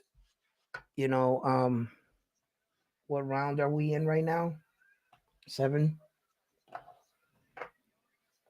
I mean, he did look just like this. Josh Taylor is I believe Josh Taylor's having a little bit of problem with his awkwardness. I think that Josh Taylor is really he probably would prefer to be in there with a more boxer style fighter. This kind of awkward style Jack Catterall got is more like an awkward brawler. He does have some skill, he does, but um Josh Taylor's fighting a much more measured fight than the first fight. He is. You see, that's what I was talking about right there. When you step back, when Jack comes in like that, the way he just did that right there at that distance. When you're this close, you don't want to go straight back because he has he can lunge and hit you with a shot going backwards. You can get caught. You're too close. At that point, start firing and push forward and push off with your elbow on his chest and get yourself the distance you need. Pay attention, seeing if he's coming in, and do shit like this. Work your jab in and out, level change. And as you're working, throwing the jab, throw something heavy in there. Throw something heavy in there. Give him something. But you also want to go back to your corner knowing and feeling that one, you won the round, two, you were controlling the round, and that your work is starting to pay off right there. Okay. When Josh Taylor got him like that, push off, get away. Get away. Don't stand there and give him Josh Taylor. You're just letting him in the fight sometimes. Right there, you're doing good work. Out. The reason why you can do that against Jack Catterall, because Jack Catterall is waiting for you, Josh Taylor, to stand still. He's leaning like this, like looking at his feet, waiting. He knows his moment. He's gonna start firing off. I think you can get away with it with him shooting out because look, what is this corner saying? Josh Taylor's tall enough to do it, to pull it off. Look, okay. Well, I'm not sure if you've seen the highlights with me, but that's a good pull. Why does he have to stay there?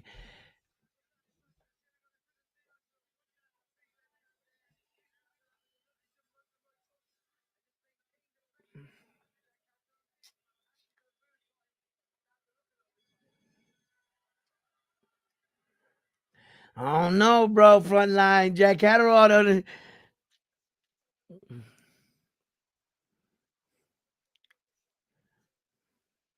We're in round 8.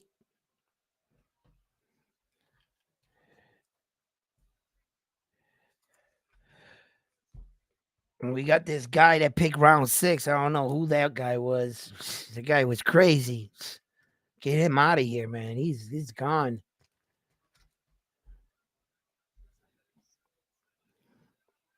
Nice body work. If he's gonna stand there, Jack Catterall, get it off, baby. Don't hesitate, my man. At this point, you're down bad in this round, in this fight. I think Josh Taylor has been, you know, Catterall won 1 or 2 rounds, but big shots here. The fight is starting to break out. And that's it. Sit on your front foot, Josh Taylor, and start to snap some of them shots. You're breaking him down. He's just playing a poker face, Josh Taylor. Right now is your moment. This is your moment, Josh Taylor, right here. Give him something good. Watch his overhand. Just stay defensively sound. Watch that overhand. That's the only shot he has on you, Josh Taylor. That overhand. Don't fake. Don't. Yeah, there you go, baby. There you go. Don't fall asleep with that body shit. Watch the overhand to the jaw.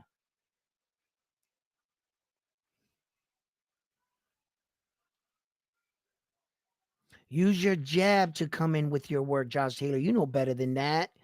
That's what you got it for. Use your jab to come in. It's like he forgets sometimes what to do. Use your jab. Yeah, there you go. Nice little hook.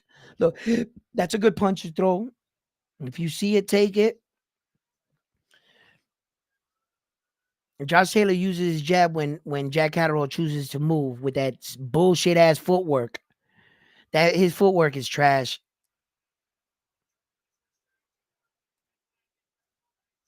Nice little stabbing shot to the body, Jack Catterall.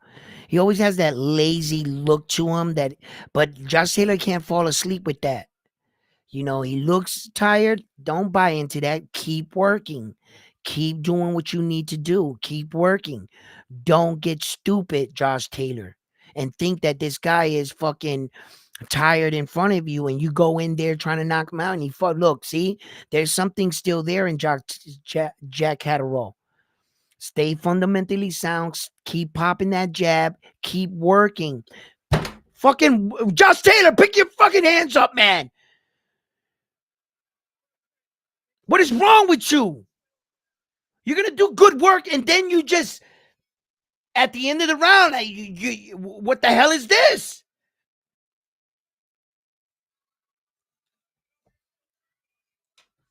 If he came back to my corner, I'd smack the shit out of him right there.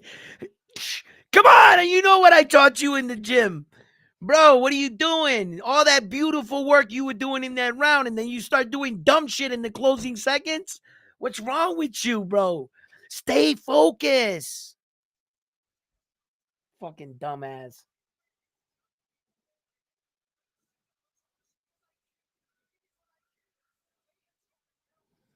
Yeah, man. Listen.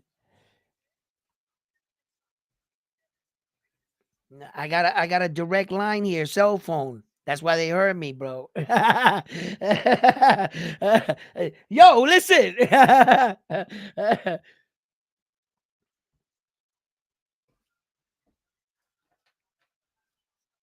he just come on, Josh. You know better than that. You've been a champion. Nice, nice, nice shot. You punish him. He makes a mistake. Punish him. Jack Catterall looked at him like Josh was like, "Hey, you do some dumb shit, I'm gonna smack you on the side of the head." You gotta. He reach. You teach.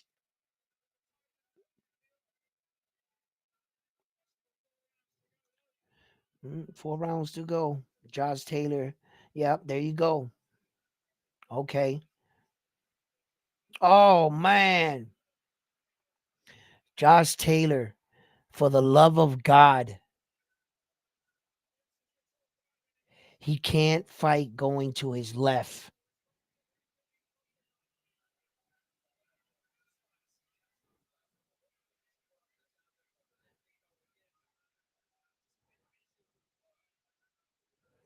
Come on, baby. He keeps circling to his right, just circling to his right, right?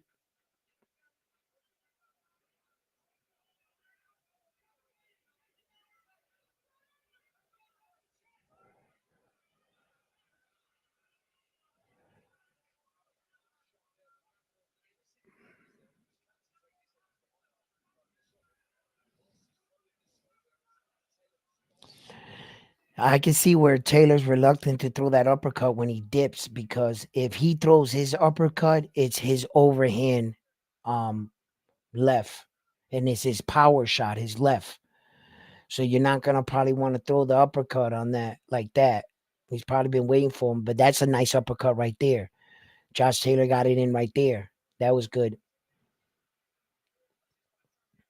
If he keeps circling to his right and you know he's gonna go to his right, line him up for the shot over the top. He's only gonna go one way. He's not going to the left. He just keeps going this way and this way and this way, this way, right? And look, he's gonna set back, and which way he's gonna go? To the right, to the right. He's gonna go back to the right. He's gonna lean to the right. Your shot is to walk him into your shot. He's gonna fade out right. He's been fading out right the entire night. Josh Taylor's mistake is his back leg is coming in this way too much, right? Look, if Josh Taylor,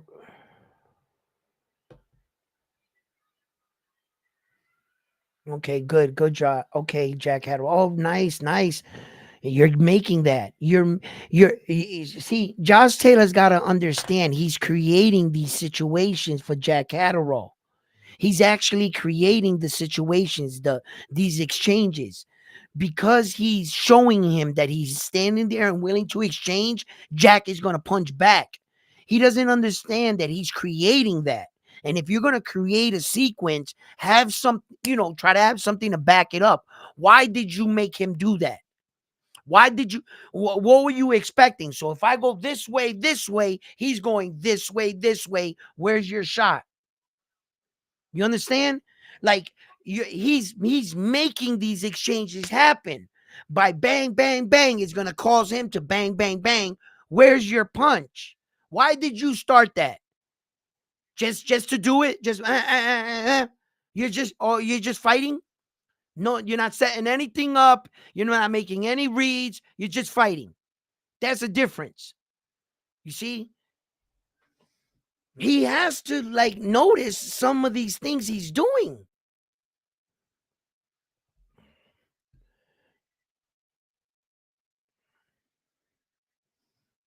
It's going the same way. It's going the same way. Same thing. There you go, Josh. There you go. That's what I'm talking about. Let it go right over the top. He's gonna go that way, right? And he's gonna right now. Throw your right, snap it into his chest, and then he's gonna go over the top. Watch, watch, watch. Come on, Josh, do it. Just do it, baby. Just do it. He's standing in front of you now. He's not going to the right. It's not gonna work. Let him start going. Bah, bah, bah. Now. One, two straight, one to the chest, and bam. One, two straight, bam. He's not throwing it. And Josh is too big in his step. He's so goddamn tall, right? Now he's getting to him too fast. He needs a little distance, a little bit more distance in between his step. Shorten his step. Not so wide, not so big, not such a big step to get into him. Because by then he's already leaning into you.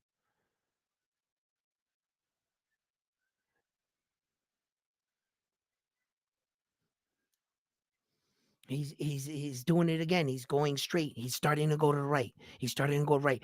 And this right here. Look, watch. Break. He's gonna start. You snap it, boom, boom. He ducked under. He's gonna go, snap it again. Make him do it, man.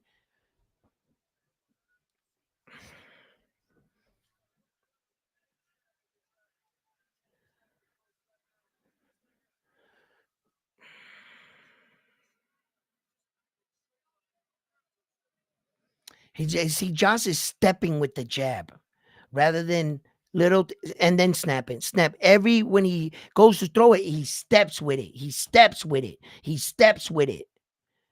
Okay. I see how they're teaching you, but you got to know how to make adjustments. You don't always have to step with the jab, and you don't always have to throw one. You can double up on the jab, and you got to know when to use it and how to use it.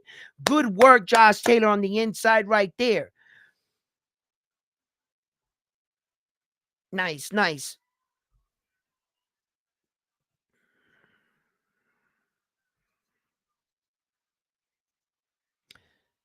Throw the fucking shot, my man.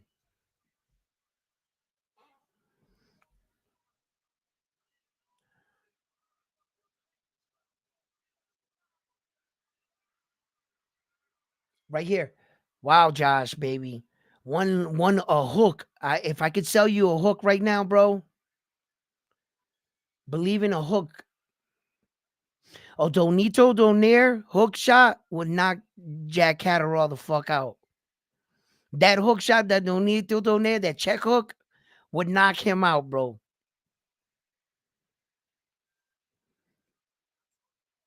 That's what Josh Taylor. I keep screwing up their names. I'm sorry about that. Josh Taylor needs right now. He needs to buy a fucking check hook. If he can fucking find the check hook in this fight, he might stop Jack Catterall. Be a check hook would fuck up Jack Catterall's day right now. Josh Taylor's trying to hit him straight, and like an overhand. It's different from a check hook. A check hook is more subtle, a little bit less effort, very effective and powerful. Just snap it. Rather than over. That's an over. This is the check hook. And it can be real subtle. Felix Trinidad had a monster check hook. That check hook in the 12th round against Vargas, if you have the time, check that shit out. It's so lightning, you might not even see it.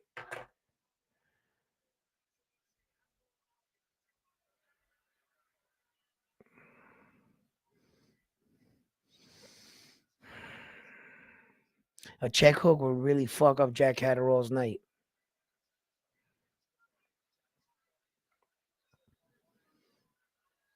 He's just Josh Taylor doesn't have one, I guess.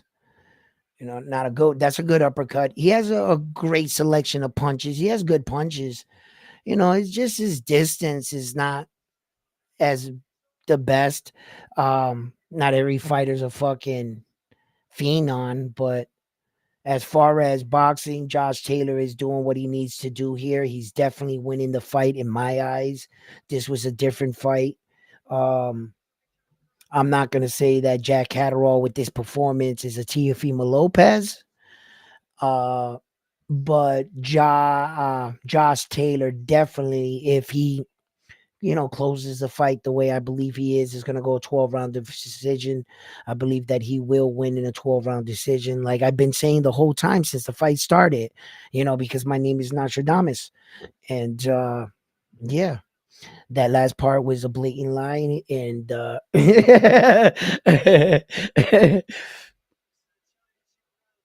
come on, you're giving these guys time to rest, ref. What the fuck? Get out of the way.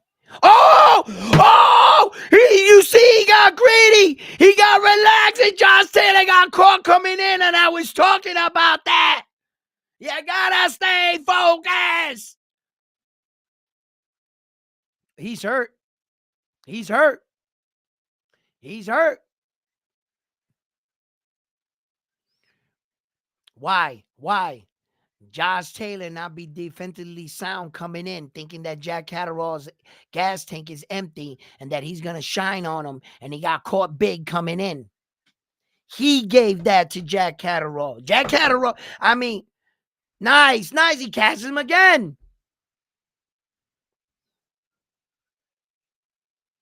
Kudos to Jack Catterall for pulling the trigger and seeing the opportunity and not letting it go by.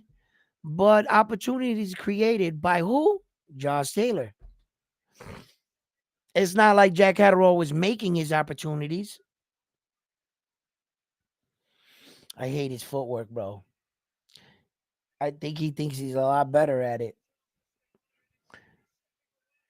I know. Instead of stepping on the gas right now, Josh Taylor, he's stepping away. Like, what the fuck? He just got caught big. That's definitely gonna get Jack Catterall that round. Yeah, it is. Josh Taylor's knees buckled. He definitely won that round with that punch. Overhand, bro.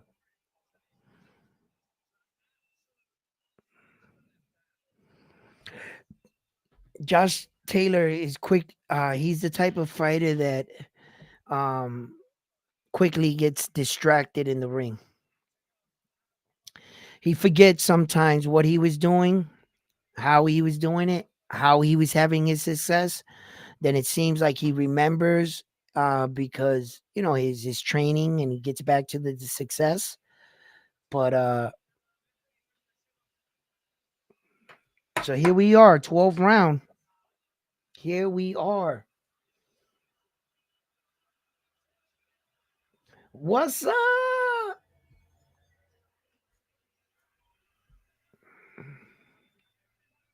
Here we go, last and final round. Jack Catterall really coming out, sticking the jab, still going the same way. Josh Taylor stalking right now, applying the jab, looking for his opportunity. Jack Catterall snapping the jab straight down the pike. He's looking for his overhand right. You can see it. Both men. Josh Taylor, nice little lunging shot there. Now he's pushing him against the rope for the action. And once you got, it's like Josh Taylor's doing work to come in. As soon as he comes in the front door, he stops doing work and shells up.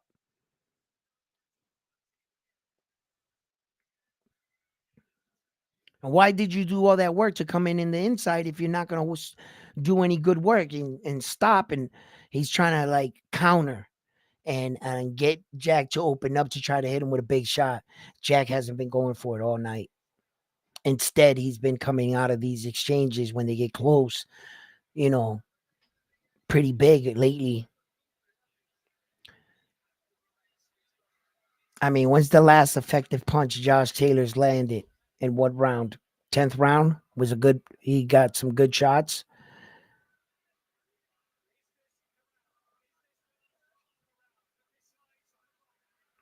You you got to close these fights out. And Josh Taylor, you know, he might feel like he put himself in a situation. Look, he just got caught again.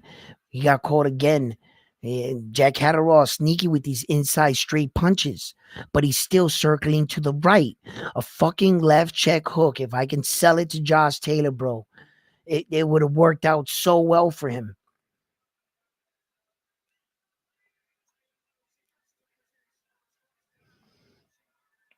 Unbelievable. Is Bam about to be Notre Dame? We cannot allow this to happen. Jesus Christ, knock him out! Knock him out! Come on, do something! This can't happen! Listen!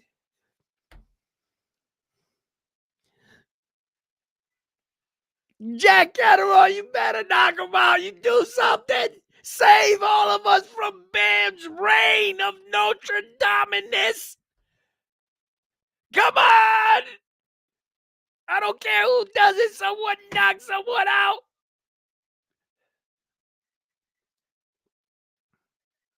Referee, punch Josh Taylor in the face. Get him a DQ. I don't know. Yeah!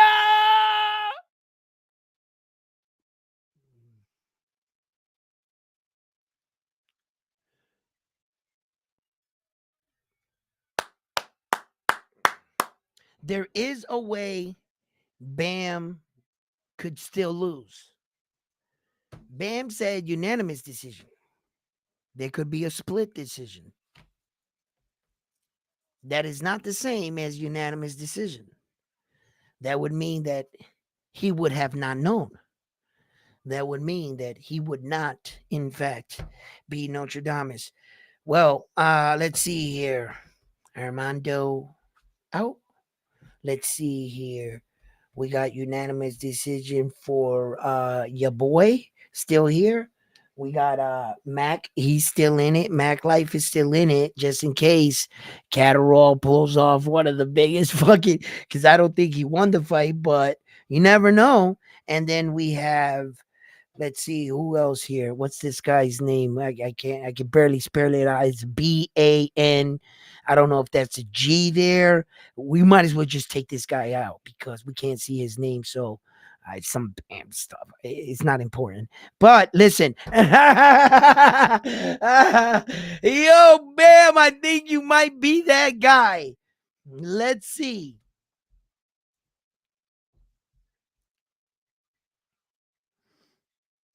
Ooh, that was a big shot, and his momentum was coming forward.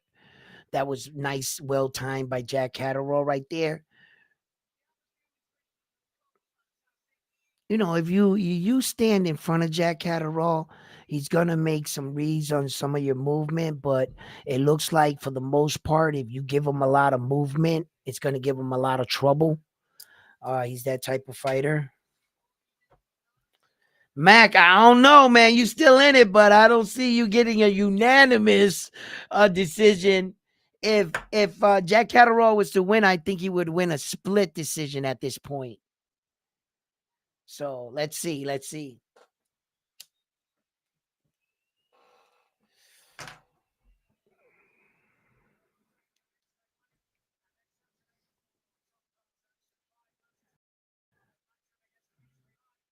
A decision is a decision. The specific rounds only is good for Vegas. Beatings for the money. Nice try, Edwin. Listen. No, no. We also have where that it says unanimous decision. I don't think he said unanimous, right, Armando? He never said unanimous twice, right? No, so that actually it forfeits him from the competition. 117, 111.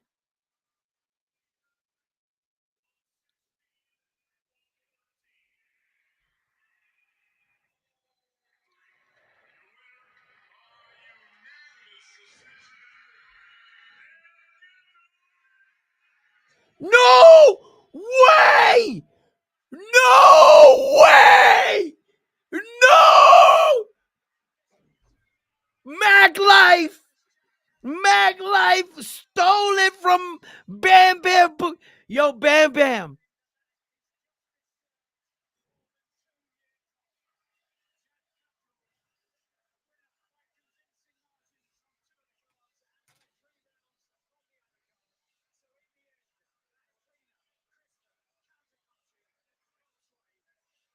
Yo, all I got to say to that is if Bam Bam was Nostradamus, he should have saw that coming. You know what I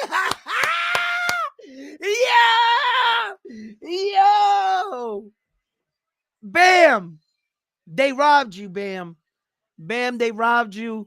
Bam, you got robbed, all right? But just because they rob you, we can't give you the title. I'm sorry. This fight's winner right here is Mac Life.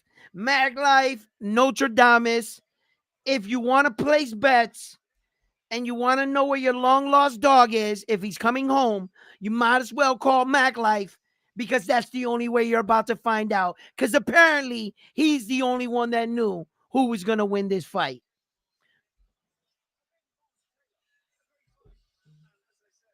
Hey, yo, King Bam! King Bam! Bam!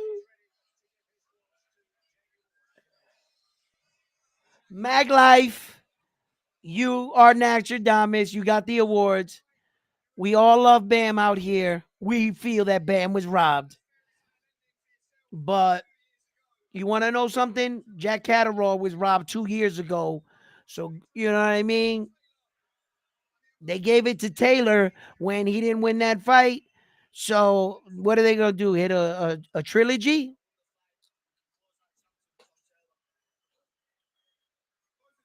We can close that chapter with Josh. What does this mean for Josh Taylor now? You think he's going to want to retire or end his career on a loss like this to this guy?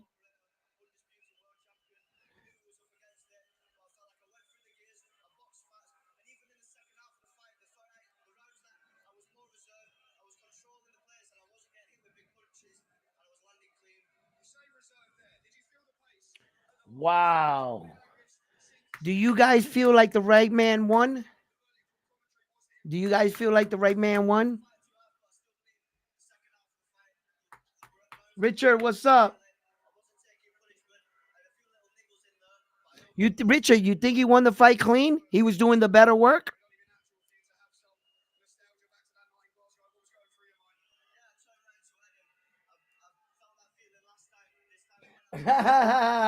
Ah. Okay, I'm ready for June 15. Let's go.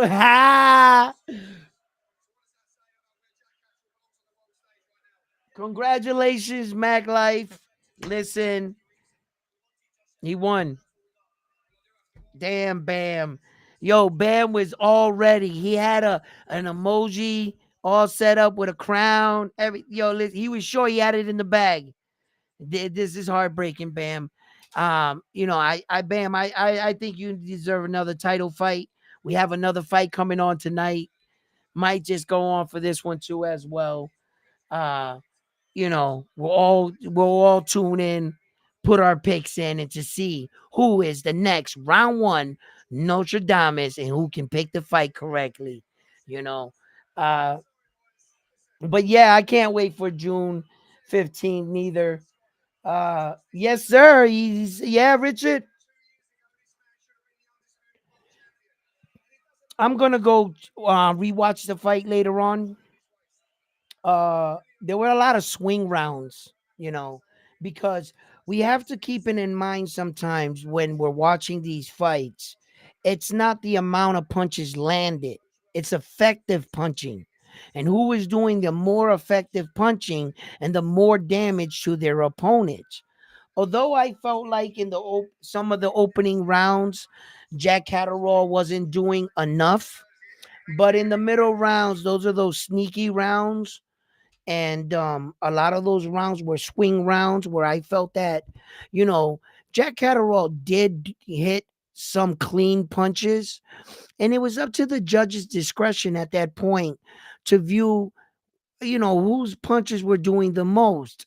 I felt that a lot of the pressure though was coming from Josh Taylor because if you think about it, a lot of those sequences that Jack Catterall got was because of Josh Taylor coming forward. It wasn't because of Jack Catterall coming forward. You see, Josh Taylor was the one going forward.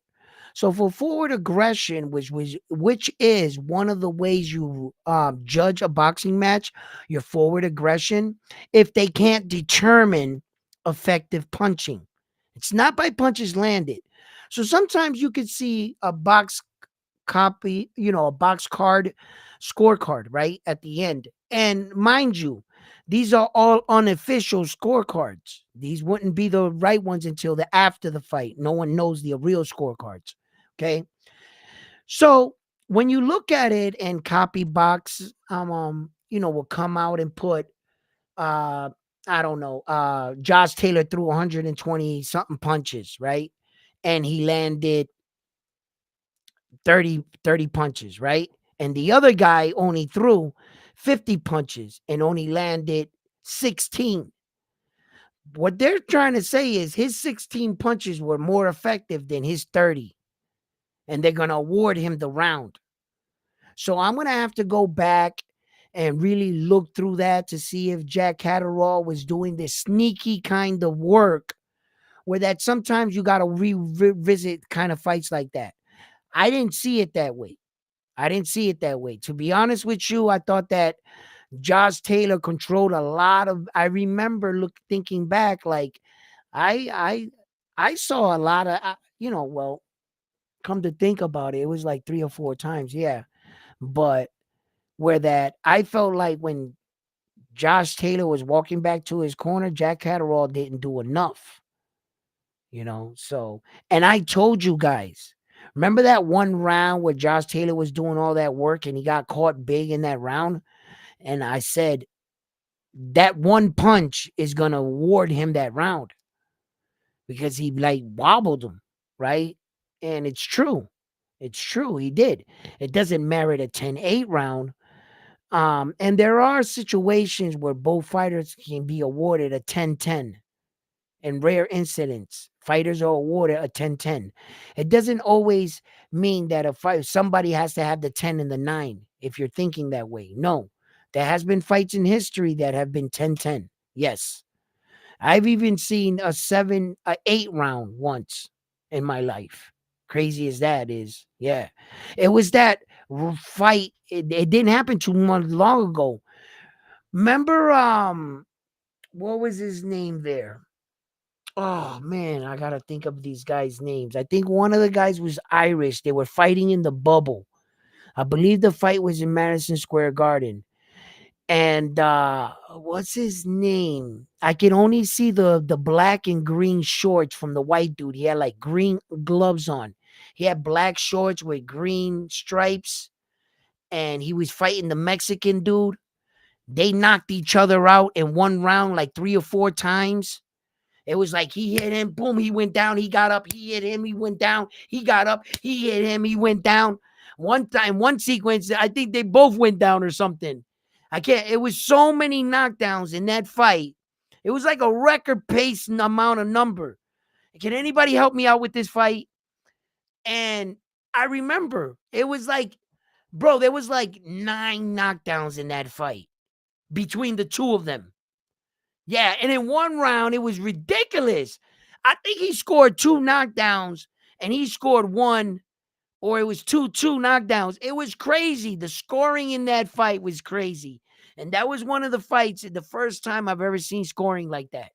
I didn't think that that kind of scoring would exist. You're either going to go to a 10-8, like, and that if somebody was being dominated like that, I didn't think that the fight would continue. And these guys were just dropping each other and that was a good exciting fight, watching them bang each other out like that. It was crazy. But anyway, yeah, ladies and gentlemen, look,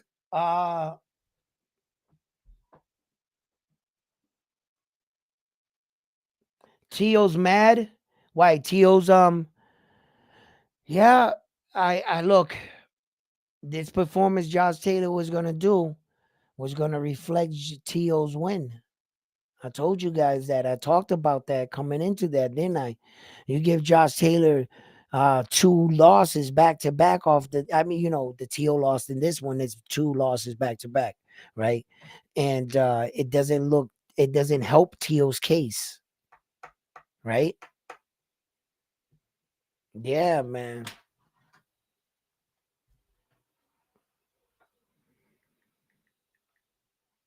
What time is the other fight? The next fight?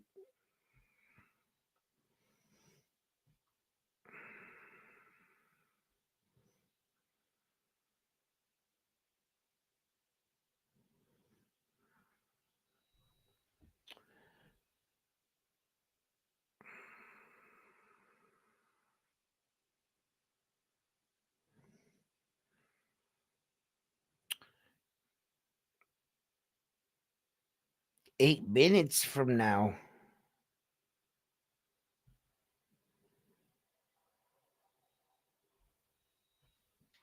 No, yeah. They're not gonna get in the ring for quite some time. I'll have some time to go out, get something to eat, and log back on, and we could come back on. If you guys want to join me to watch that one, let me know in the comments below if you guys want to come in and watch that one with me. If you guys want to be around, if I should even just cover that, or we should just wait for the next big fight, or if Bam Bam wants a shot at another shot of being Nostradamus today. You know what I'm saying? He was this close. But like I said, if you are truly Nostradamus on this channel, he should have seen that coming. Yeah. So listen, guys. ESPN.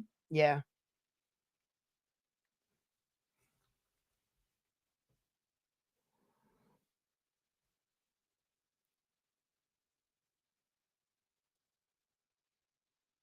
Yeah, I think it's on ESPN. Christian McBell versus Mark Jefferson. Jefford. Okay, what's the other one? There was another boxing match. I think it was Brookie versus Van something there. I knew it. I had it here too. There's a lot of other like sports going on, and I got like a list of them. All the baseballs coming in, all that shit. You know what I mean? So, but yeah, I don't know. Maybe I'll watch it. Maybe I won't. Who knows? But the big fight for today was the Josh Taylor fight. That's the Josh fight I wanted to watch. That's the fight I wanted to keep in mind because it's also a fight at the 140-pound weight division. Where does Jack Catterall go from here, and who does he fight? I don't think that Jack Catterall um, is going to fight Subriel Matias. I don't. I think he might fight the winner, Isa Pitbull Cruz. I'm not sure if Jack Catterall is going to like slide in there. I remember that I had the listing and the rankings for all the belts, and I was going through them. So I actually, in fact, know all of this. But sometimes a lot of boxing can get mixed up, and I don't want to speak out of turn because someone's going to hold it to me. Oh, you don't know what you're talking about. Look, you said this wrong, and it was just a merely, like a thing. So I don't want to say anything until I do my homework. So yeah, look, where does he go from here? Who would match up well with Jack Catterall? Any of the champions? I don't know. As of right now, Tio's got that Miami fight. Devin Haney could fight Jack Catterall. Like I said, I mentioned that in the middle. The winner out of this right here, I think, would be a good fight for Devin Haney. I think Devin Haney, uh, I think he beat the shit out of Jack Catterall and Devin Haney. Yeah, I don't care about that ass whooping he got from Ryan Garcia. I'm not gonna read too much into that. He lost the fight. He lost the fight. I know that Jack Catterall has a wild style too, as well. He's just not as strong as Ryan Garcia, I don't think. No, and he's definitely not as tall, right? So, um, you know, he packs a punch though. He packs a punch. He just wobbled the shit out of Jack Catterall, but he doesn't possess that real like knockout power. But he does pack a punch. And since Devin Haney has not shown any power yet at 140, he's shown like stinging power, like pap pap, I'll bruise your face power. Yeah, that kind of power. Yes, he showed that kind of power, but he hasn't shown stopping power, the kind of power that will make your opponent hesitant from coming in. That kind of power where that you can get your respect off the guy that's in front of you, intimidating power. The kind of power that he needed to back Ryan Garcia up. And since Devin Haney hasn't shown that kind of power yet, I don't think he should step in with the more power punchers of the division. And this would be a good fight, I believe, anyway, for him. Jack Catterall's coming off a big win, and you want to get in against the guys that's coming off a win rather than a loss. You know, um, I think Josh Taylor has still the bigger name out of the two, but I wouldn't want Devin Haney fighting Josh Taylor coming off two losses back to back. If he beats Josh Taylor, what's that gonna say? It's kind of like when Giri Gamboza went through that losing drought. He was like undefeated all the way, and then like everybody and their mama in boxing beat him up. He got like 5 losses, like horrendous losses in his career, and throughout his career, Yuroka Gamboa was dominant. And then once one fighter defeated him, he didn't know how to win anymore. He went out there, but he did fight some tough guys. It was like Terrence Crawford, Tank Davis. You know what I'm saying? It was just one killer after another after another. And, he took some really bad losses, man. He never really ended like on top, and that fucked up his career, his record, all those losses and getting knocked out like that, you know. And he didn't look too bad. It just goes to show that everybody else was just already boxing, was stepping, and they just used that man as like a fucking stepping stone. Everybody stepped right over him. Yo, it was crazy. It really was. So, you know, could that happen to Devin Haney? Could he end up like Yuri Gamboa there? Where that he suffered his first loss and now he can't find a way to win. And that's like becomes a mental thing into a fighter's head. It really does. And time will tell. Time will tell. I can't answer that question. The only way we'll answer that question as we watch Devin Haney's career unfold. See what happens from here. I just still believe, and I'm gonna stand on my square. Subriel Matias for me is still the best 140 pounder there is, hands down. I think Tio's second place. I think still Devin Haney's in third, and Isa Pitbull is the fourth one. Those are the 4 horsemen at the 140 pounds weight division. Make no mistake, that does not mean that I count out such a live dog as Isa Pitbull Cruz, and by putting him in the 4th spot, that I think that he's the weaker one. No, I put him in the 4th spot because he's the newest one. That's it. That man can fight. He's a dog. He's a force to be reckoned with. And on any given night, this is boxing. Anyone can get caught. Ladies and gentlemen, it's been my pleasure. I am your host, Edwin. Please like the videos, subscribe to the channels if you haven't. Click that bell notification icon, and YouTube will send out their notifications whenever they give a fuck or whenever they want to, right? Because I'm not sure if this thing is working. Because I feel like some of my boys are telling me they're not getting them. I don't know. So look, man, fight fans. I had an amazing time. Thank you. Salute to everybody. Teal looks soft now. We're about to find out. He's got this fight in Miami. This is no, like, for me anyway. Anytime you step in a ring to defend your title, whether you want to believe it or not, the guy's a tomato can. Every fight is you're taking a shot of losing your belt. And one of these guys can come in thinking on that night they didn't get the memo they're supposed to lose, and they can pull an upset. And if you're not ready, it's going to show in your performance. Time and time again, we've seen Teofimo Lopez, and it seems like when there's not a big name opponent in front of her, he seems to come out with these lackluster performances, and that's going to cost him one day. Listen, it's been my pleasure. I'm your host. I want to go smoke my little doobie here, get something to eat, and make a decision if I want to come back on and stream this next fight. Fight fans, love you guys. Pitbull Cruz is a fighter, level B boxing. Rolly ain't nothing at 140. Yeah, but he's there and he has the belt. He achieved his dream, and you can't take that away from him. I don't know how long he's gonna hold the belt, but he did it.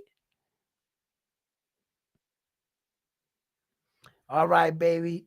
I love you guys.